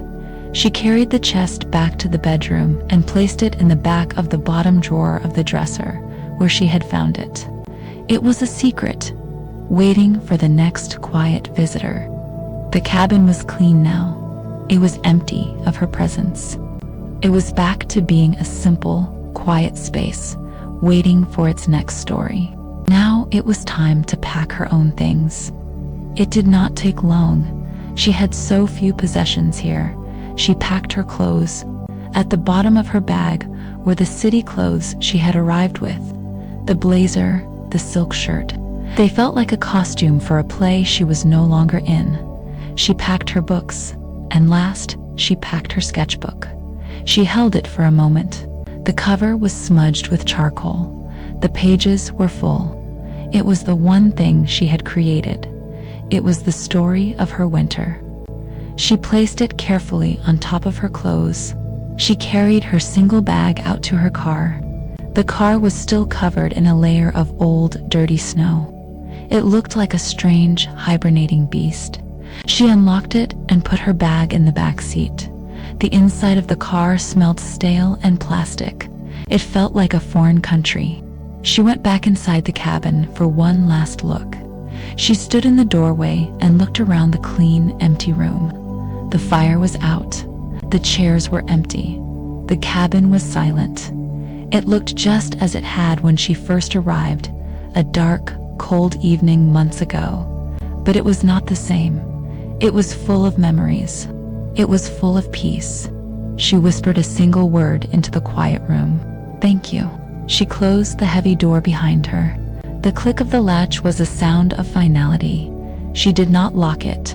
She left the old iron key in the lock, just as she had found it. She got into the driver's seat of her car. It felt strange to be sitting behind a steering wheel again. She put the key in the ignition and turned it. The engine started with a loud, mechanical roar. The sound was a violent intrusion in the quiet valley. It felt wrong. She did not drive away immediately. She sat for a long time, just letting the engine run, letting herself get used to the feeling of being in this small, metal box again. Then, she put the car in reverse and slowly backed out of the clearing. She turned onto the dirt road. The road was wet and muddy, full of deep ruts. The drive out would be slow. As she reached the first bend in the road, she stopped the car. She got out and looked back. She could see the cabin, small and dark among the tall pine trees. There was no smoke rising from its chimney. It was just a building now, a quiet, empty shell. But she knew its secrets. She knew its heart was warm, even without a fire. A tear rolled down her cheek. It was a tear of sadness, but also a tear of gratitude. She got back in the car. She did not look back again. She drove slowly, carefully, down the muddy road. She passed the spot where she had met Arthur and Gus. She passed the ridge, where she had first seen the smoke from his chimney. When she finally reached the main mountain road, the pavement felt strangely smooth under her tires. She was leaving Frostwood Valley. She was returning to her old life, but she was not the same person. The beautiful winter had not solved all her problems, but it had given her a quiet space to heal. It had taught her how to be still. It had taught her how to be alone without being lonely. It had washed her clean. She drove on towards the city. The road grew wider. The traffic grew heavier, but the noise of the world did not bother her in the same way. She carried the silence of the valley inside her now. It was a deep, quiet pool that could not be disturbed. She was ready for whatever came next. She was her own person. She was home inside herself.